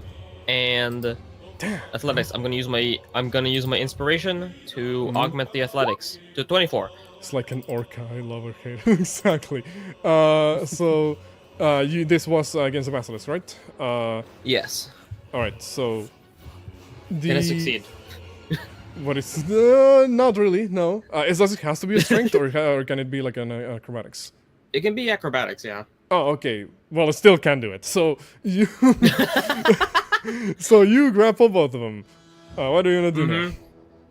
I grapple both of them. I will activate Meteoric Incineration to fly. 50 feet here, like in the air. All right. Article 26: Steel that benders or falters in duty shall be reforged in the fires of Her Majesty's will. And Atlas is going to drop the basilisk and the what's that called? Like so 50 feet in the Where you? Yeah, so just- I'm gonna move them over there. 50 And feet over they, here. Going they to do- drop these two next to Benhart. And I'm gonna fly 25 feet up diagonally and help Valencia. All right. Do they? From how far did you toss them, or? None. Oh, okay. So they do just drop them there, basically. He just left them next to the fucking Benhart. It's your problem now. Just fuck back out.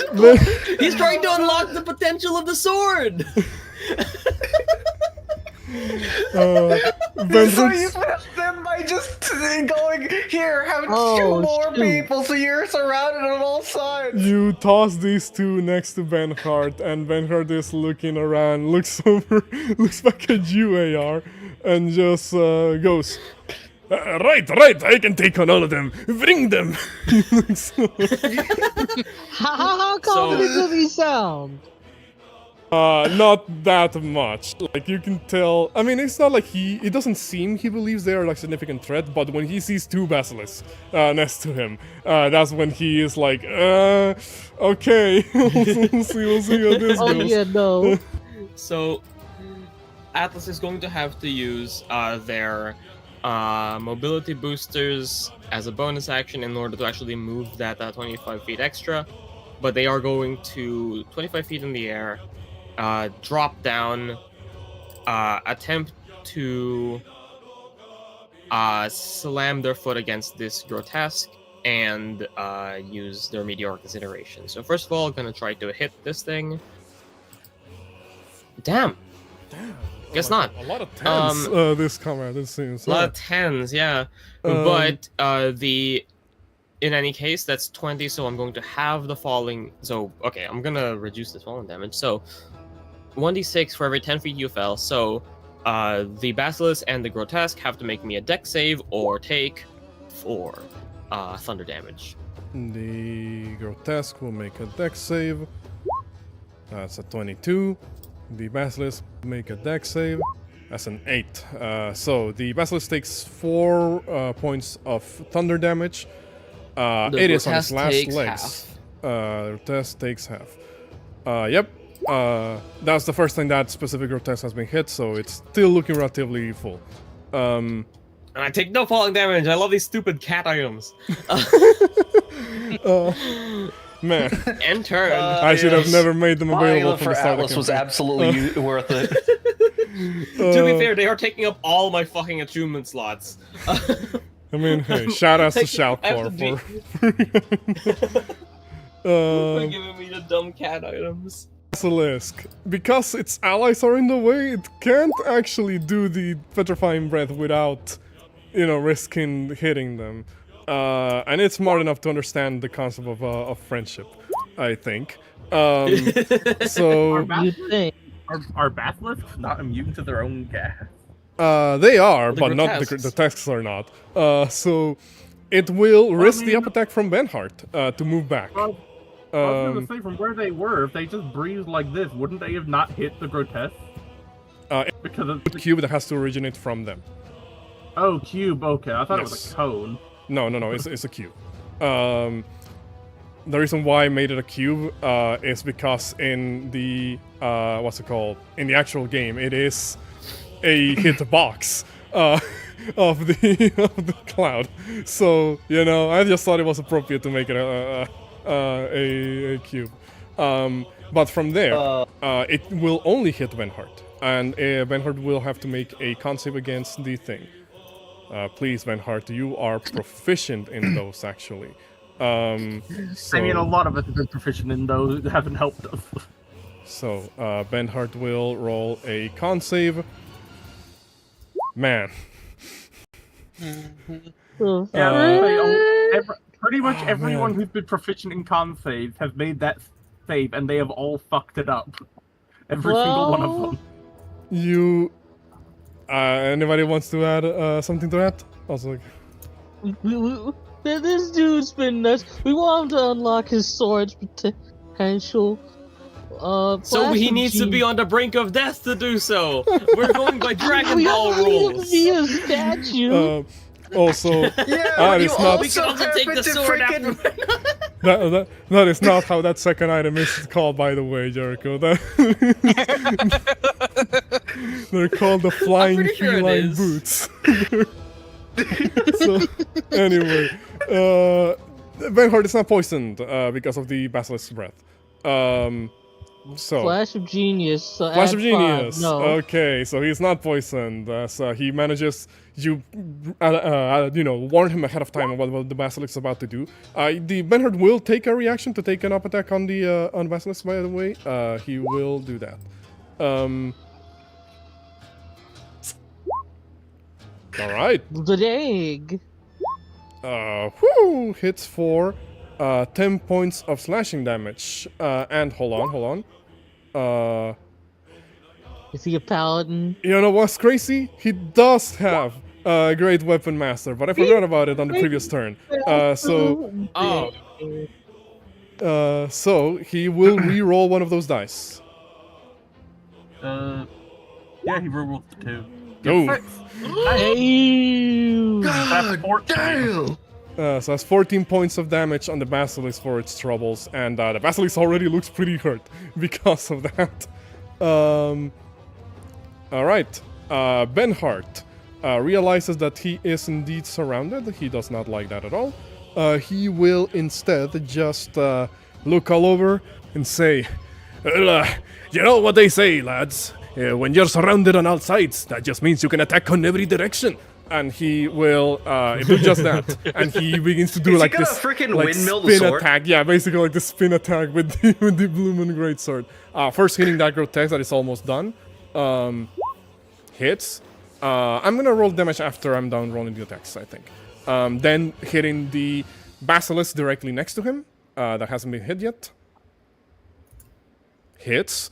Then he will continue to spin even after doing the initial first 2 strikes, as he will action search.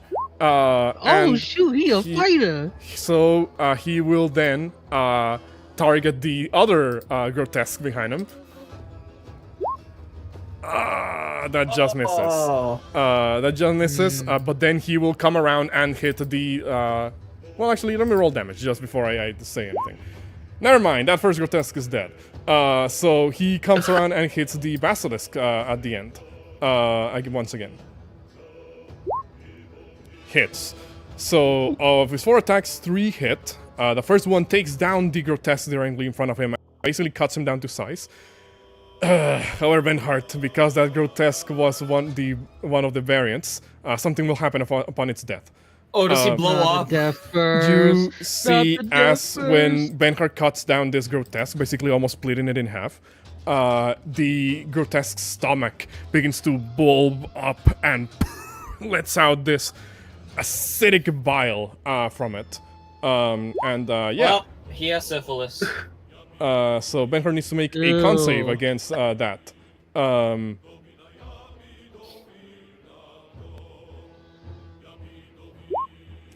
Man. What is with all these? Dang. The fighters are not really doing fighter things this time around, it seems. So You guys have consistently been failing by 1. Takes 10 points of acid damage, and then... So, first test gets cut down. Well, I'm gonna roll the other damage. The Basilisk takes 11. It's the first time that it's hit, so it's only just now taking this damage. And then the final Grotesque gets hit with... Wasn't it also the Basilisk? Yeah, because oh my bad, yes, bad. The Basilisk, because it missed the other Grotesque. Alright, so it takes the additional 10 points of damage, and he will re-roll that one. Alright, so additional 4 points. You see that the... when he's done spinning around and just basically making like this horizontal cut, like slash all over the area, the Grotesque dies, the other Grotesque looks hurt, but not bloodied yet, and the Basilisk look on his last legs as basically almost like pops one of the bulbous yellow eyes, quote unquote. It looks horrible. Valencia, what are you gonna do? Valencia is poisoned, but that just means her attacks normal instead of advantage, so she's gonna try to finish this one off. Also, I apologize. The encounter is going on for longer than I thought it would. But there we go. 21 hits for 8, and let me see. That is a kill. How do you finish this Basilisk? Finally. Wait. Probably just poke its eye. Yeah. Okay. I hate imagine to she say doesn't this, even, but like, strike it, Valencia's she just kinda, poisoned. Yeah, normal attacks because of mounted combatant. What were you gonna say, Jericho? Oh, okay. I was just gonna say, like, can you imagine, like I'm imagining, like, not just, it doesn't just, like, she doesn't like stab it forcefully. She just kind of like pushes it like a little bit, like just an inch above, like in front of the eye, and just kind of goes, and it just dies. Yeah. It's just a little poke. Like a whoopee cushion. Nah, she. No. More comedic when she pokes it Eye in the throat deflates pouch. like a balloon. I was gonna say more comedic when she pokes it in the throat pouch and it starts flying away like a fucking balloon with a hole poked in it. Yeah. Oh my god. Well, regardless, what matters is that you now have a dead Basilisk in front of you, Valencia. What are you gonna do next? I'm gonna try to take out the other one. It's on. You know what? Screw it. I can use Action Surge for this. Action Surge. So I have 3 attacks. 1, 2, 3. 1 hits, I'm assuming. Yes, it's for another 8 points of damage. That one was already hurt a little bit by Atlas and Benhart. So it is looking also very hurt. Beyond bloodied at this point.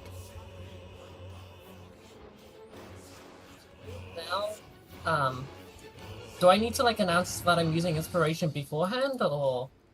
Usually you would, but because it's been a while, I'm just gonna let you do this. So what are you gonna do?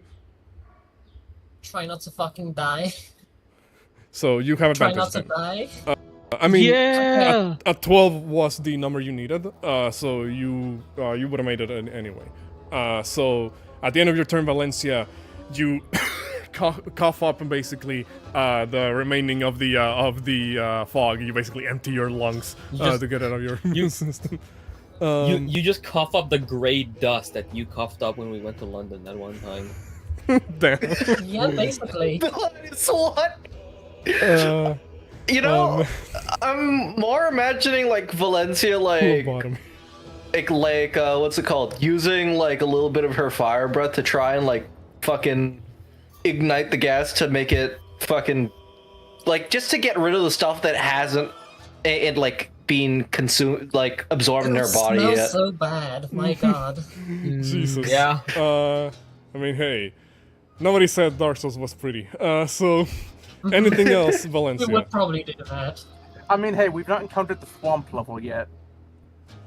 No, you. Oh god. You did go through the poison area, which was the gutter. Like, you got it out of the way first, so you don't need to worry about that anymore. Yeah. But with that, for to use my action? I thought you did. He just No, moved. the dash is a move ability, not an action. Oh, damn. I mean, hey, Yeah, I just realized the same thing. I was like, dang. I mean, hey, you know, weird ass Help classes, am I me. right? Remind- So, Help me remind me for a second.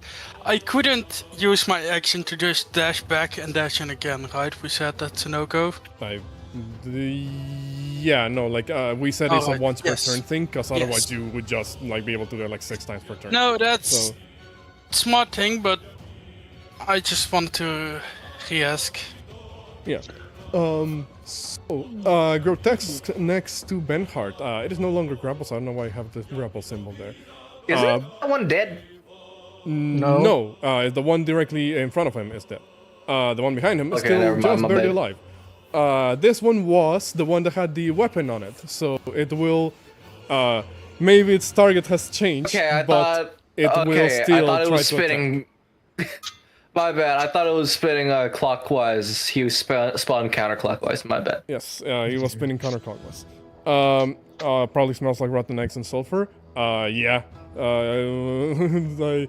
You know, Isn't believe it that or a not. redundancy? Doesn't sulfur literally smell like rotten eggs? Like you just said. Yes. Yes, yes, it does. I mean, yeah. I mean, well, I didn't. I added an and there. It was just rotten eggs. Comma sulfur. But yeah.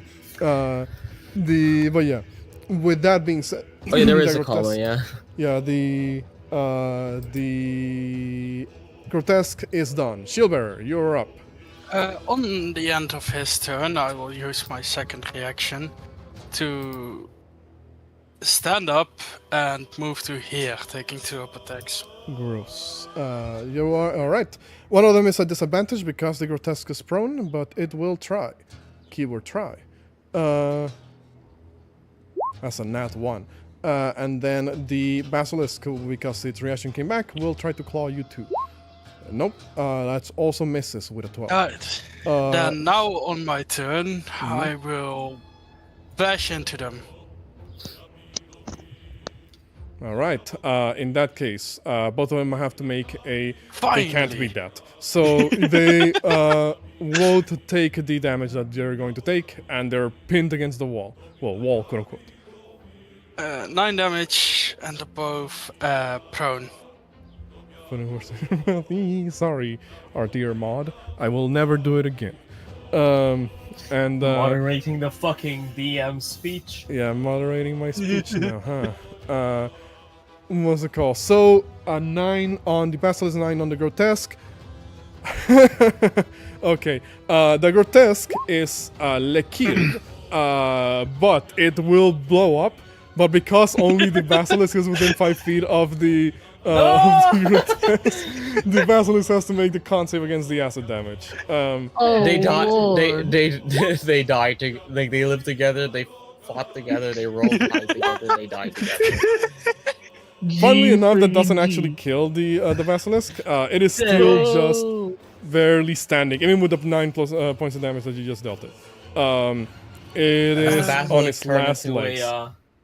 The Does the basilisk gain the levels in Vengeance Paladin? Oathbreaker.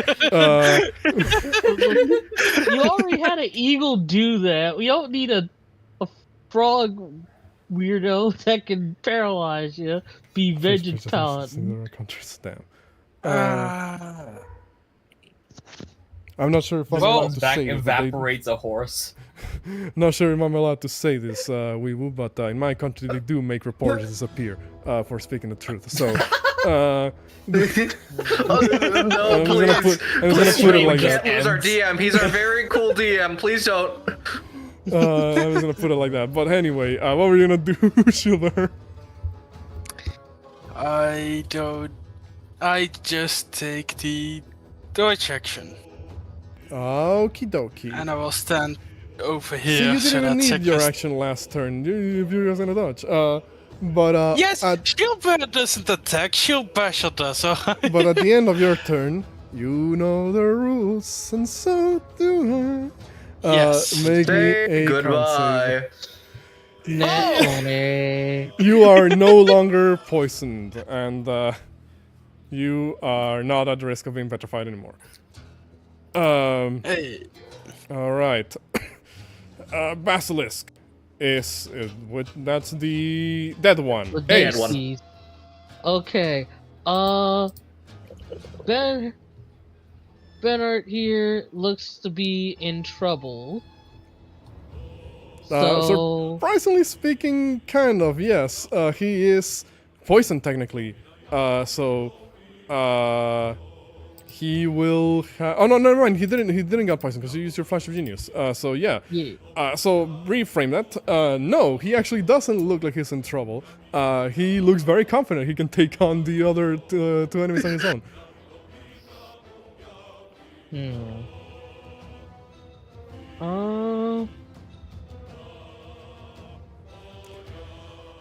Already some of you had fallen, you bastards. Come at me, he yells at them. Come at me, you cut out shites. Well,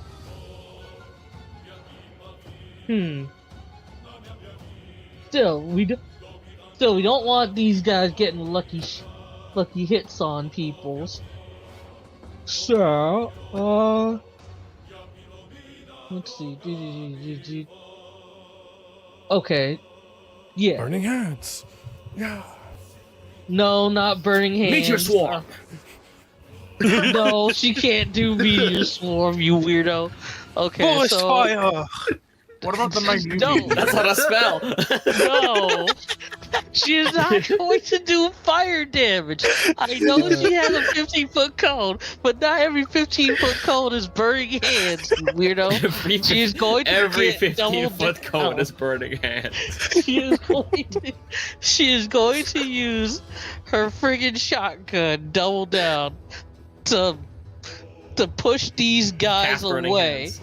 All right. No. Is that a con save or strength save? It is a strong save. Okay, so the Basilisk will probably fail this. 14, and then the Grotesque. Makes it. So the Basilisk takes 9 points of damage. And how do you finish off that Basilisk on the back? So yeah, once again, call back to... No.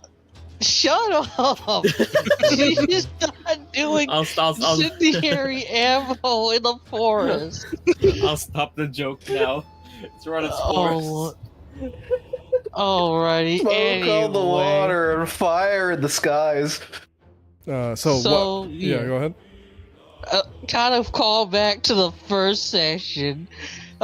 She tells Benhart, you might want to cover your ears for this one, as kind of aiming down towards these two jokers will blammo. This kind of goldish, thunderous force of energy just blasts and pretty much rattles this frog monster thing to death. All right. The basilisk's body is like flung apart as it crashes against the tree nearby. Benhart looks back at you and says, "What type of weapon is that, lass? It's some form of a legendary relic like me own."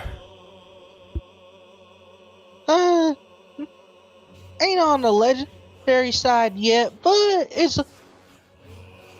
but she's a she's a good work in progress from yours truly, and because of friggin' Yeah, you still have your bonus action, yeah, because of my bonus action on. What we gonna do?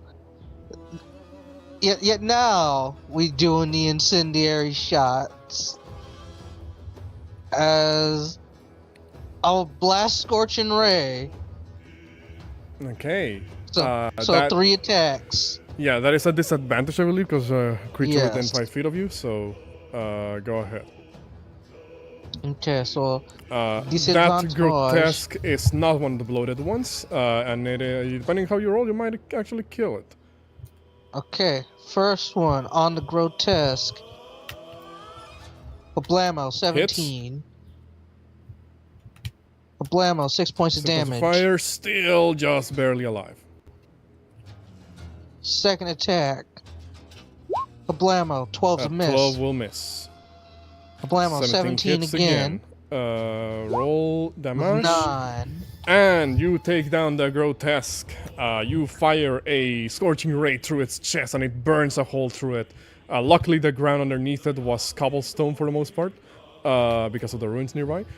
So no risk of forest fire, as it just falls to its knees, dead.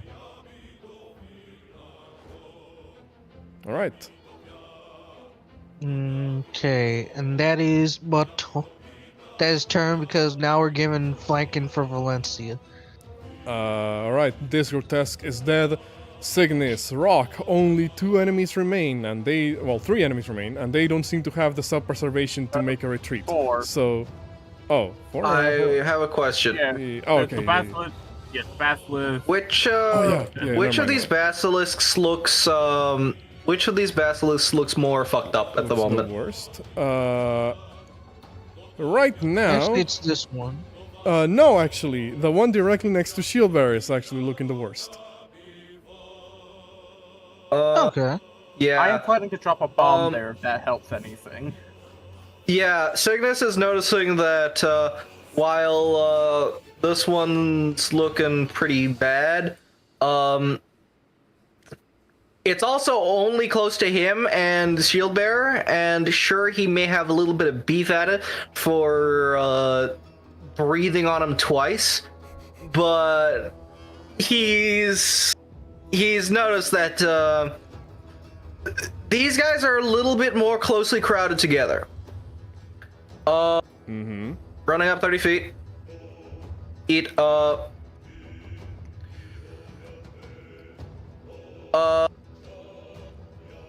cane. Sneaky attack. All right, go ahead. Yep. Go ahead. Eat cane. Do your thing. Cha. 20 hits. Roll damage with the sneak attack. You might be able to actually take him down, depending how good you roll. Okay. You do indeed take the basilisk down. How do you do it? You just see like Signis comes out of like from the side, like with the cane, fucking holds it up, like winding up the blow, and then just like fucking whaps the thing in one of the fake eyeballs, and it just goes flying like a golf ball. Why does everybody keep attacking the eyeballs? So. That is the most obvious target. Also, big video game logic. You made a big, bright, glowing spot. People think to smack it. You do indeed end up taking down the basilisk in that case, as the body just flops to the ground as it the fake eyeball deflates.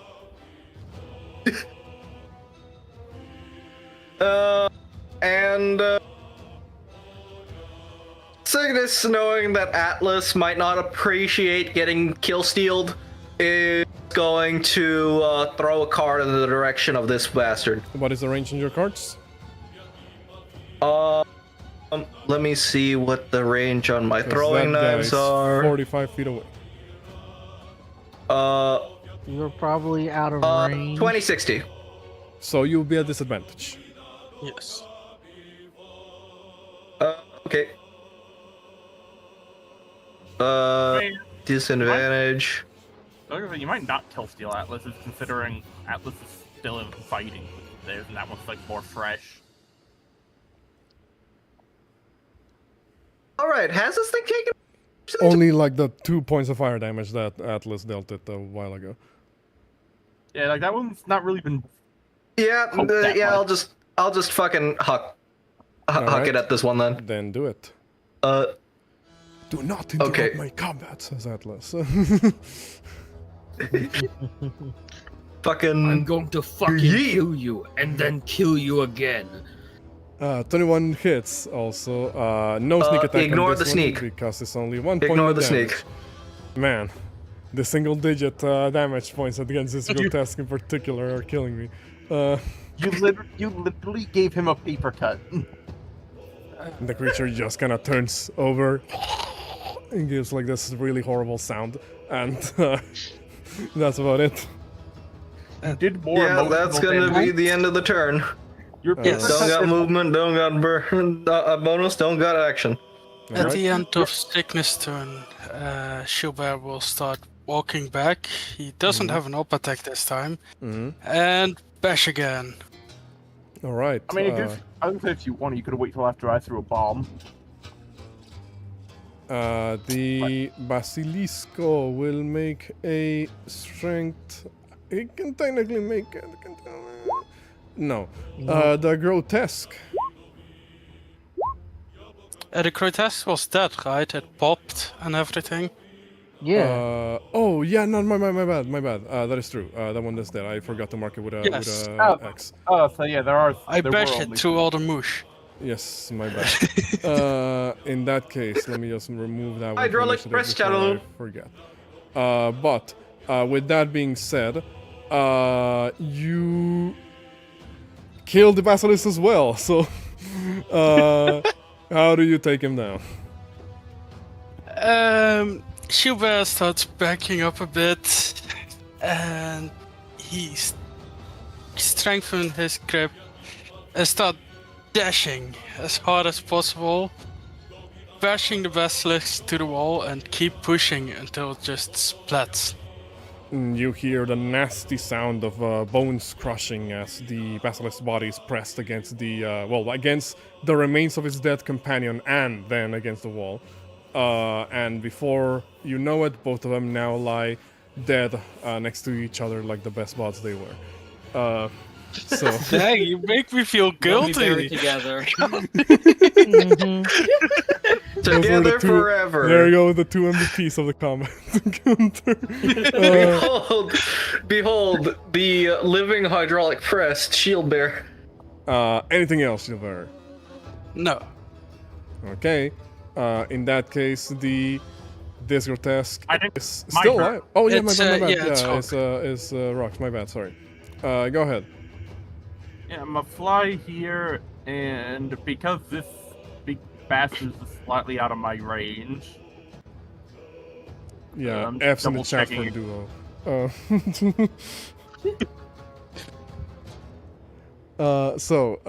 You what are you gonna do? You're gonna toss a bomb?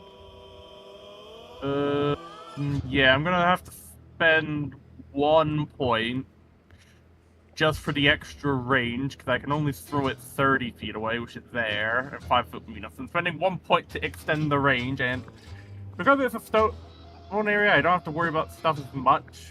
But because I want the extra damage, I'm gonna make it a holy bomb. All right. Because they're D12 instead of. I did say you I'll be don't. down 1. There we go. That's better. In that case, the creature will Damn. make a 4 damage. Dex save. I rolled worse. I got higher dice and I rolled worse. I went from 6 to 4. Fails. That is. Why is it a 4 D12 damage. precision? Because it's the holy bombs.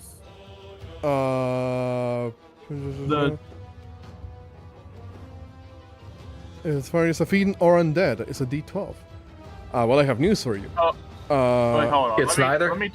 Let me double check the bumps because I don't remember if I fully copied over all the text for everything. Because I was using the 2024 version of some of them. Let me just double check I it. have news for you. These are neither fiend or undead. They are considered monstrosities. Plants. Just a second, I'm checking the specific bomb just to see if that is how they work. I might have misread the text. Because of the The fact 20 that they are changed by forces beyond just the curse. They are now considered monstrosities. So, roll me okay, so I d8s. guess Roll me the. I guess they're Go well, ahead. D10s are the normal ones. So I'll roll D10s instead. 'Cause it doesn't say they're normal. The normal one's Oh, okay. D10.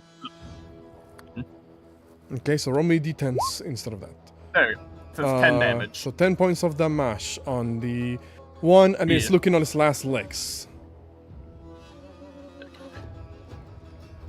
Here's the Alright. thing, 'cause the Radiant the 14 version mentions they're D8 for this, but against this they're D6, but against these they're D12. Whereas the 2024 one or the 2024 one just says at the very end, dice becomes D12. Okay.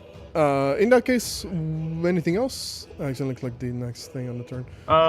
I've moved. I've thrown a bomb. That's me done because I don't really have any bonus actions really. Cause most of mine are close quarter bonus actions.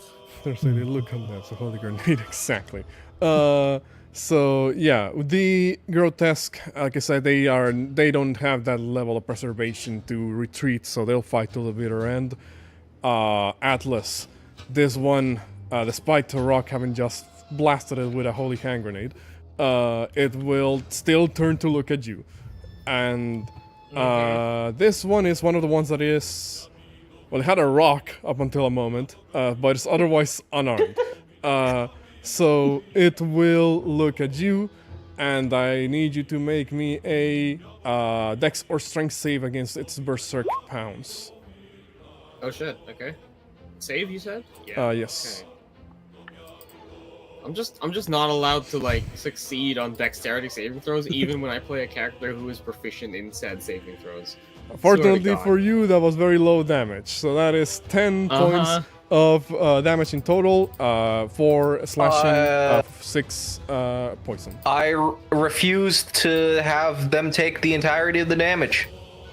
Decelerate! Decelerate. In that case, yes. Roll me your thing. Max is minus 10! So they take nothing. Nice. All right, so so you take no damage, rather. Go ahead. Yeah. Wait, what do you mean no damage? Wait, what are you talking about? Because they reduced the damage by a d6 plus their spellcasting Oh mod. right, yeah. They that's rolled true. a max, so and it's minimum 0. So yeah, you took nothing. That's So- true. Yeah. The creature does still, prone anyway, though. throw you to the ground. You are still prone, but as it begins to kind of like try to claw at you, every instance of their claw swipes is interrupted by a bunch of like card throws from Signis. So that is it for the creature, and it's the only one left. So bye basilisks, bye grotesques. AR. Bye, Felicia! What are you gonna do here? Your rival. Atlas is going to get up from prone. And Atlas is going to kind of like, stare this thing down and just... No.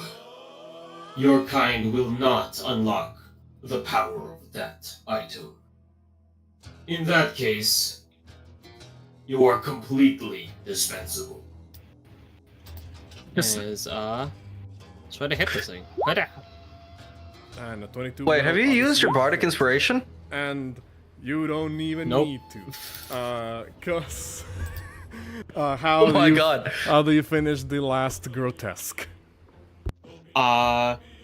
Just Atlas like towers over this fucking thing, reels the fist back, and then just quicker than fucking quick, basically just like Caves in jabs the its fucking face? face. Like, yeah, just jabs its fucking like face and just like caves it in. Damn, that was like a series that that reminded me of, but I can't remember which one it was. But with a lightning fast strike, the head of this grotesque creature is, caved in with this strike. Its body letting out like this sort of like gurgled like sound as the last bit of air escapes its throat. This one was thankfully not a bloated variant. So it falls on the ground. Good, Jesus. And its body just slumps down into the ruins nearby here. And with the last grotesque dead, that will be the end of this combat encounter. Signis is going to dust off his coat, and he's going to say, "Does anybody need a detox, perhaps?" Rock goes over to Shield Bearer first because closer and knows he actively got fucking bit by one of these things and would go, "Allow me to treat the bitten area."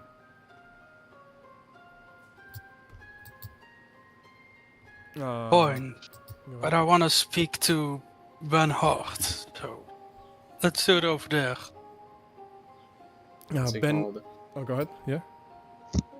Oh, I was gonna talk to him. I was gonna like say something to him, but you can describe it first. I mean, well, yeah. What I was gonna say is that Ben Hart kind of sees like the last few enemies fall.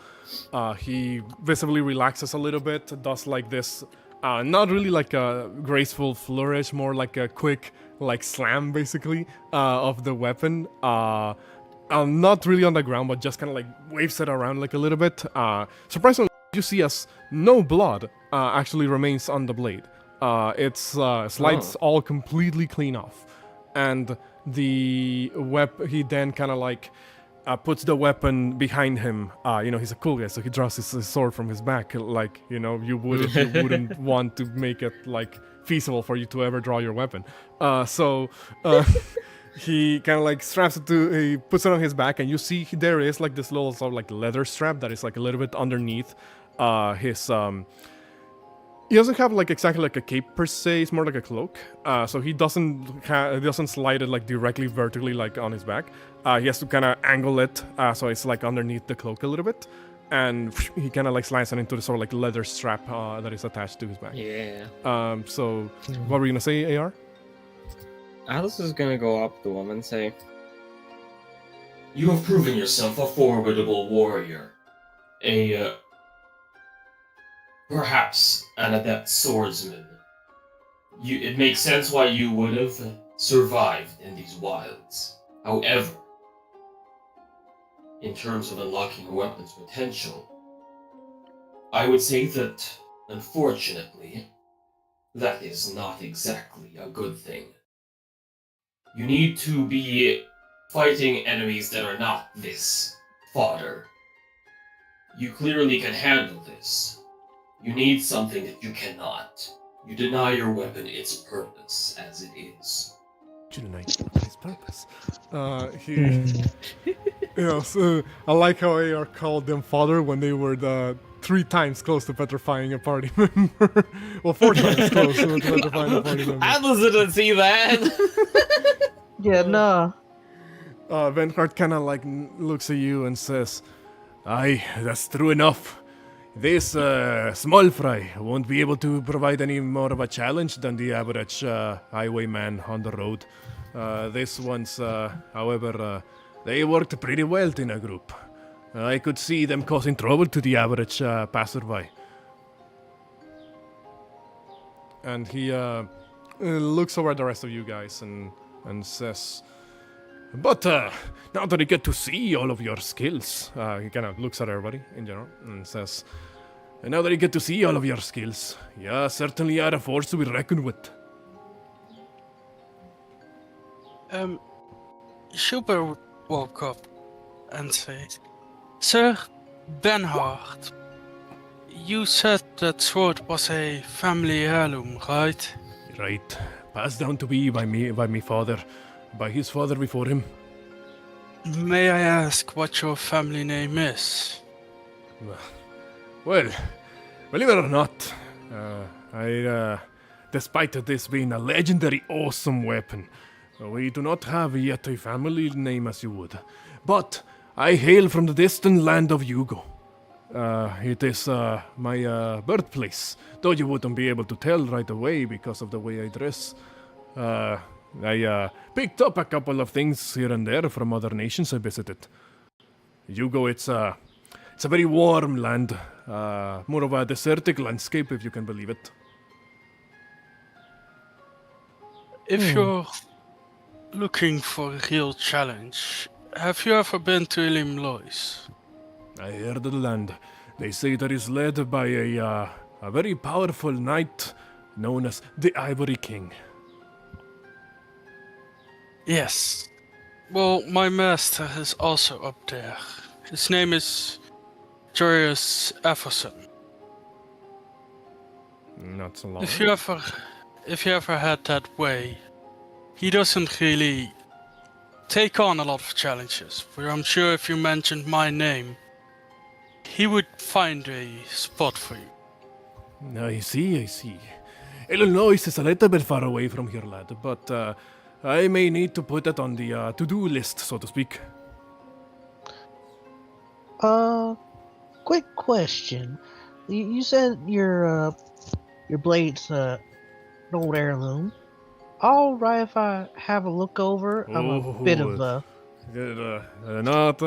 appreciate the help here, lass, but I believe that I will not be allowing anybody to put their hands on this weapon. Not yet, at least. He kind of like pats it on the side as if it's like a trusted companion, and he will say, "Appreciate. I have already been approached by a number of different arcanists and sorcerers that try to take a look at it. But well, not that I don't trust your hands. You certainly came in a pinch. But well, I'm afraid this is one weapon that I will try to unlock its potential on my own." That's fair. I'm the same about my implements as well. Then you understand, then. Regardless of your implements, I happen to notice you got a bit of an unwanted showering earlier. He's referencing the thing the corpse exploding upon him. As a physician, would you allow me to treat you to make sure you do not catch anything from this? I do not believe any for. I've been baited by worse things in the world, my friend. This is nothing compared to the acidic bile of the giant ants from Yugo. I think we actually bumped into one of them. Truly. What are they doing all the way here? It was in this underground city. There's underground cities? You do not happen to be familiar with any other uncharacteristically large insectoid beings from where you are from? Thanks for a second. Well, there's the ants. I've heard that there's, I've seen rather, these, I believe they call them the poison-horned beetles. They are, well, as the name implies, there's a poisonous types of beetles that are particularly large. Now, they don't look...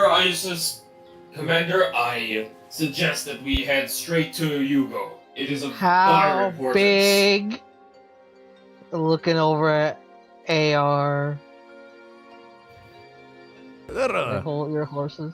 They vary in size. They're not as big as the giant ants, but they go roughly yay high. He kind of puts his hand in such a position that it indicates that it's roughly below the height of like an average person. That does not sound that uncommon considering the creatures we've encountered here so far. Oh, I did say it depends. There's some that are known to grow a little bit larger than that, but they can't. But no larger than a horse. Yeah, Rock's main statement is, considering the crazy shit they've encountered in Drangleic so far since they're traveling, that does not sound that crazy for a native creature to this place. That's all well and good, Rock. How But about here's the Atlas? thing. Go ahead, Atlas. Here's I know, the that's- thing. Go, that's go. Rock just giving his. That's just Rock giving his opinion to potentially dissuade any Atlas shenanigans. Well, yeah, go ahead, Atlas. What were you gonna say? Atlas is going to say, like, While smaller than the average target that I am pursuing, it is also possible that, due to the composition of this planetary sphere, they do not have enough sustenance to grow to their full size. Tell me, how fast do these beetles reproduce? I'm afraid that's a question you're gonna need to ask to the wranglers of these creatures or whoever has studied them for long enough. I'm more of a warrior myself, not really a scholar. Does we get anything from that, or just our peers? But yeah, he says that like he's not really like a scholar, so he doesn't know. yeah. Go ahead. I was gonna say, I don't think my heal medicine stuff really gives any healing. This is more just because. It's just RP. It's an RP medicine. Yeah, no, It's- that's fine. Yeah, most of my healing tends to be RP because you most of the time naps and stuff anyway. But also, it's also there because Vorty mentioned these things might have diseases and shit. So it's like, hey, stop. I will say, Yeah, don't want Shield Bear getting rabies. I will say with a medicine like that, how you would know. No, so far nobody seems to be presenting symptoms of any form of like disease. Yeah, but it's mainly the case if he just got bit by something clearly every form of unhygienic possible. Best to make sure the area doesn't catch it. Yeah, of course. You were gonna follow that up with something, AR? I thought I heard you like being to speak up. Yeah. Atlas was going to kind of like say, There are too many unknown variables. If it is unusual to hear of the giant ants leaving Juno, and that may mean that these beetles are confined to that area, which is all well and good. I'm not entirely sure what kind of forces here could hold back the swarm, but considering how magic is abundant, there may be methods to doing so. Still, this warrants investigation at the very least. I hope you will allow me that. kind of mainly addressing the party, but Valencia was spawned that we can look into arranging an expedition out of this.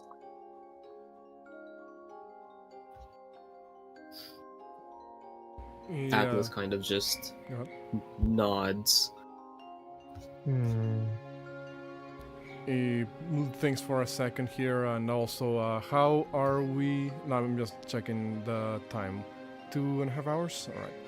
How's everyone feeling so far before we continue with this? Very good. I'm feeling alright. I'm fine, a little tired, but we can go. Yeah, I'm fine to RP we a have bit more, but about 15 minutes.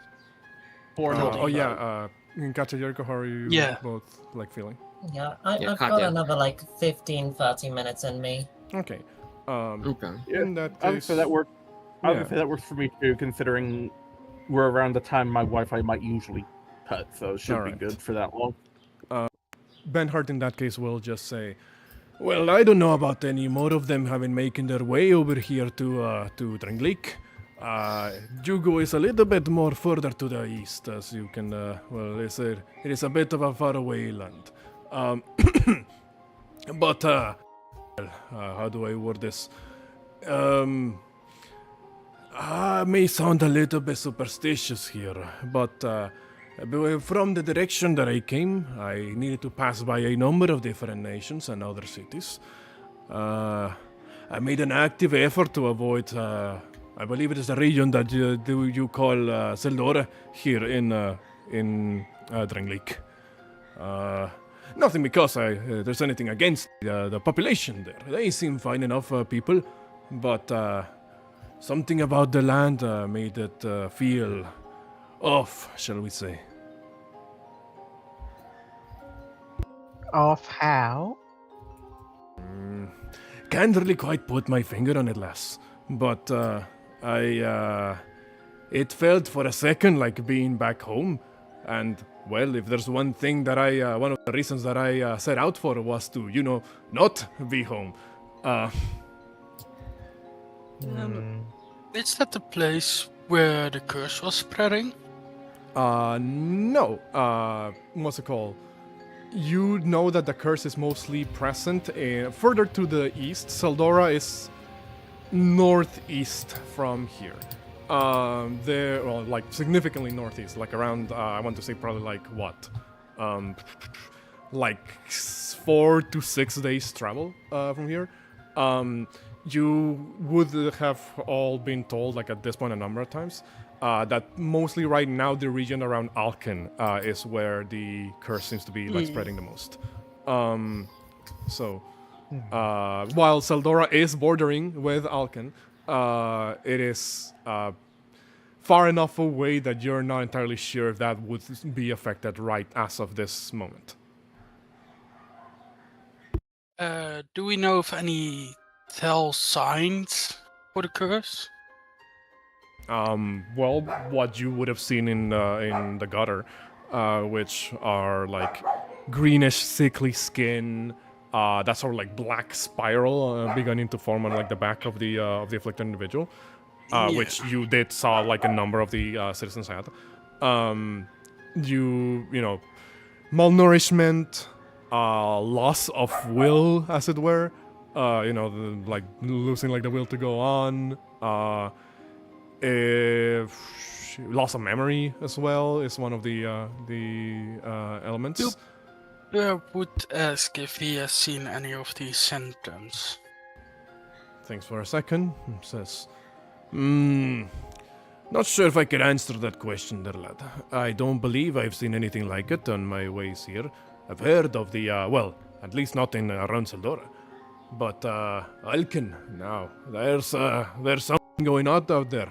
I had to leave the land quick, otherwise, things were getting a little bit out of hand over there. It was happening very recently, too. Just east from here. Depending on what fork in the road you take, you might find yourself walking into the land of Alken. Specifically around a region called Huntsman's Copse. It is looking rough out there, I will say that much. People are living in fear inside their homes, and there's this, they call them undead hunts, sanctioned by the Iron King himself. A number of people just going on from one door to the other, looking for those afflicted by the curse, only to pull them out of their homes and take them away.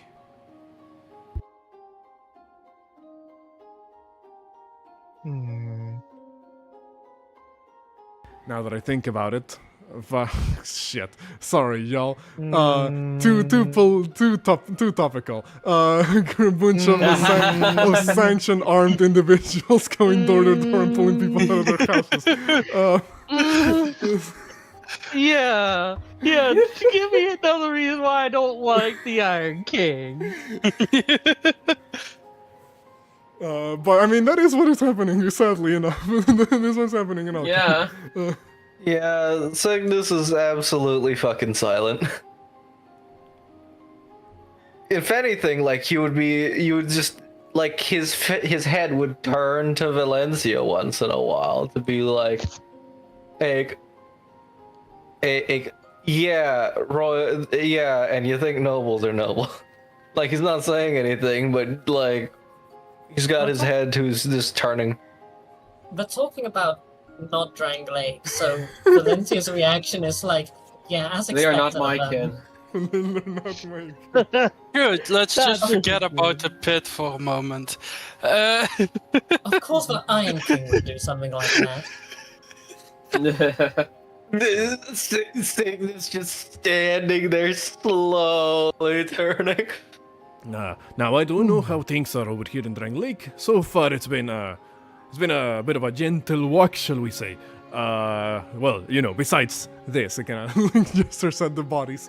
He says, I've been sort of more or less wandering without any particular aim at the moment, but we've been going where the wind takes me, as you would in a drifter lifestyle. But Well, I don't know how the undead curse is around here in Drangleic. You probably have a better knowledge of that than I do. You know, I will ask the party real quick. Should we just invite this guy? Did say that he I don't wasn't know in the what business they are of. gonna. He did say he wasn't in I the business mean- of selling down in the village at the moment. No, that's right, but he can travel with us. New companion. You know, we're going all over. We could use a fighter. I'm It is yeah. true. Like, what's it called? Atlas will basically, like, give, like,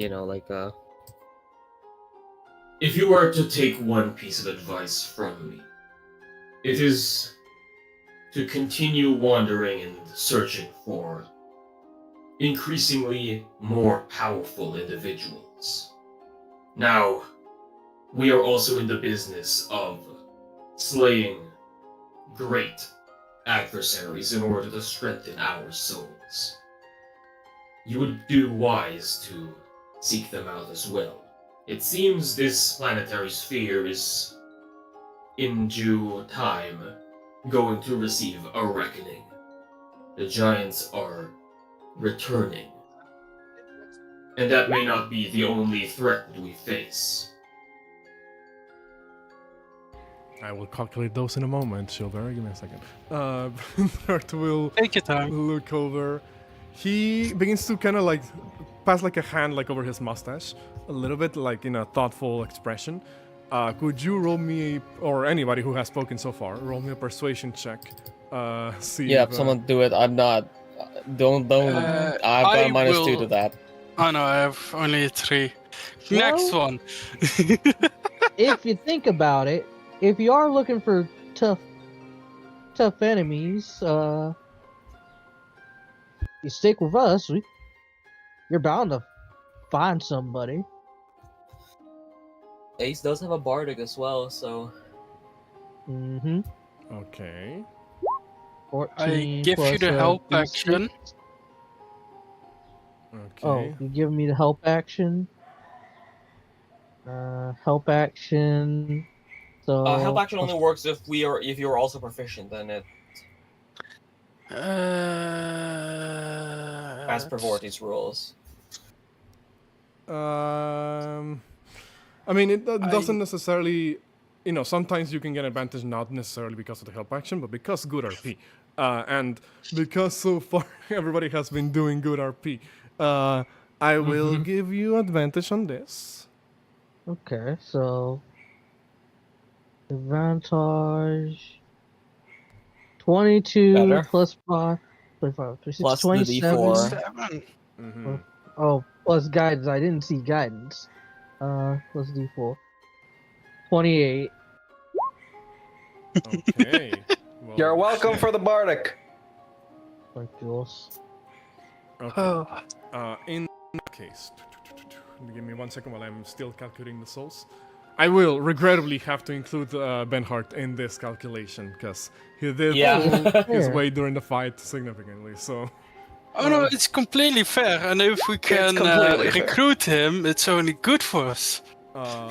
you all get 200 souls. Yeah. All right. Bernhardt will think for a second, and he will say, "Well, when you put it like that, does seem like you are all heading into a particularly, intriguing path, I would say. Where did you say you were going to next?" We're going to the capital of Drangleic to warn the king and folks about giants coming in. The capital, you say? Haven't been to the capital yet. I suppose it would be an intriguing experience then. Well, in that case, sure, count me in. He kind of pulls out his sword once again, raises it like in front of him, basically doing like the Elden Ring, like by my sword pose. What's Oh it called? Lord! And he says, "As I said, name is Bernhardt, and I swear by my ancient sword that you have my assistance. By the way, It looks you keep calling it just an ancient sword. Is there a name for it, perhaps? Because if you're gonna have to keep saying that, ancient sword seems like a mouthful. well, it has been called multiple things throughout the generations. As I said, it's been being passed down from me father, and then from his father before him. They've always called it, something related to the moon. Right now, I believe it kind of looks at it, puts it against the light. It is blue, kind of. So, I have been calling it the Blue Moon Greatsword. That's a bit of a ring to it, doesn't it?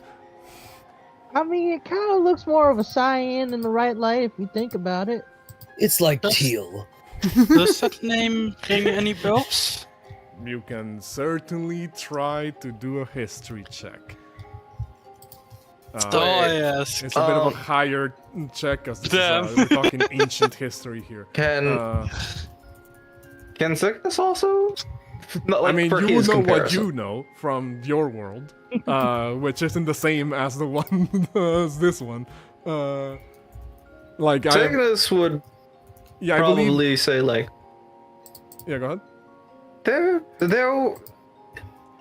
From where I'm from, there was once a hunter who, by the name of Ludwig, who was said to wield a blade that glowed in the moonlight. They used to call it the Holy Moonlit Blade, so I'm not really sure. And you thought but- ancient sword was a mouthful. He looks at you and chuckles. I mean, he's got a point. I believe Blue Moon. From Go my ahead. from my estimations, this color specifically, as per my visual receptors, is the #C8E6C9 Moon Greatsword. Looks at you. Okay, the Blue Moon Greatsword The what? ain't that much of a. Their gears are wound up too tight. You know, sometimes I do not catch most of what you people say, but I will just keep calling it the way I've been calling it. He kind of like straps it back to his back, and he says, by this point, I have to clarify, this was happening towards the end of your day of travel. What's it called? Actually, no. My bad. I just remembered. This was the halfway This through was the a- second day of travel. My bad. So, he, at this point, the sun has begun to kind of like set a little bit in the horizon. And he will say, looks like we still have a little bit of daylight before we need to, may need to camp for the night. I would suggest we get away from here as possible.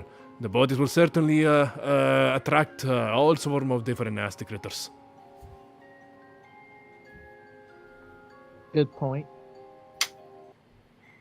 And he nods along and says, he looks over at the distance, sees the retainers at this point kind of like approaching slowly. Says, "Oh, you're traveling with a larger group. Who are these ones?" Oh yeah, the I believe go ahead. they are the retainers of this one, a very honorable Valencia Draco de Lille. As he does a sort of like a curt bow as he holds out one hand towards Valencia. This is to anybody outside the party, it's respectful. Anybody inside knows that this motherfucker is being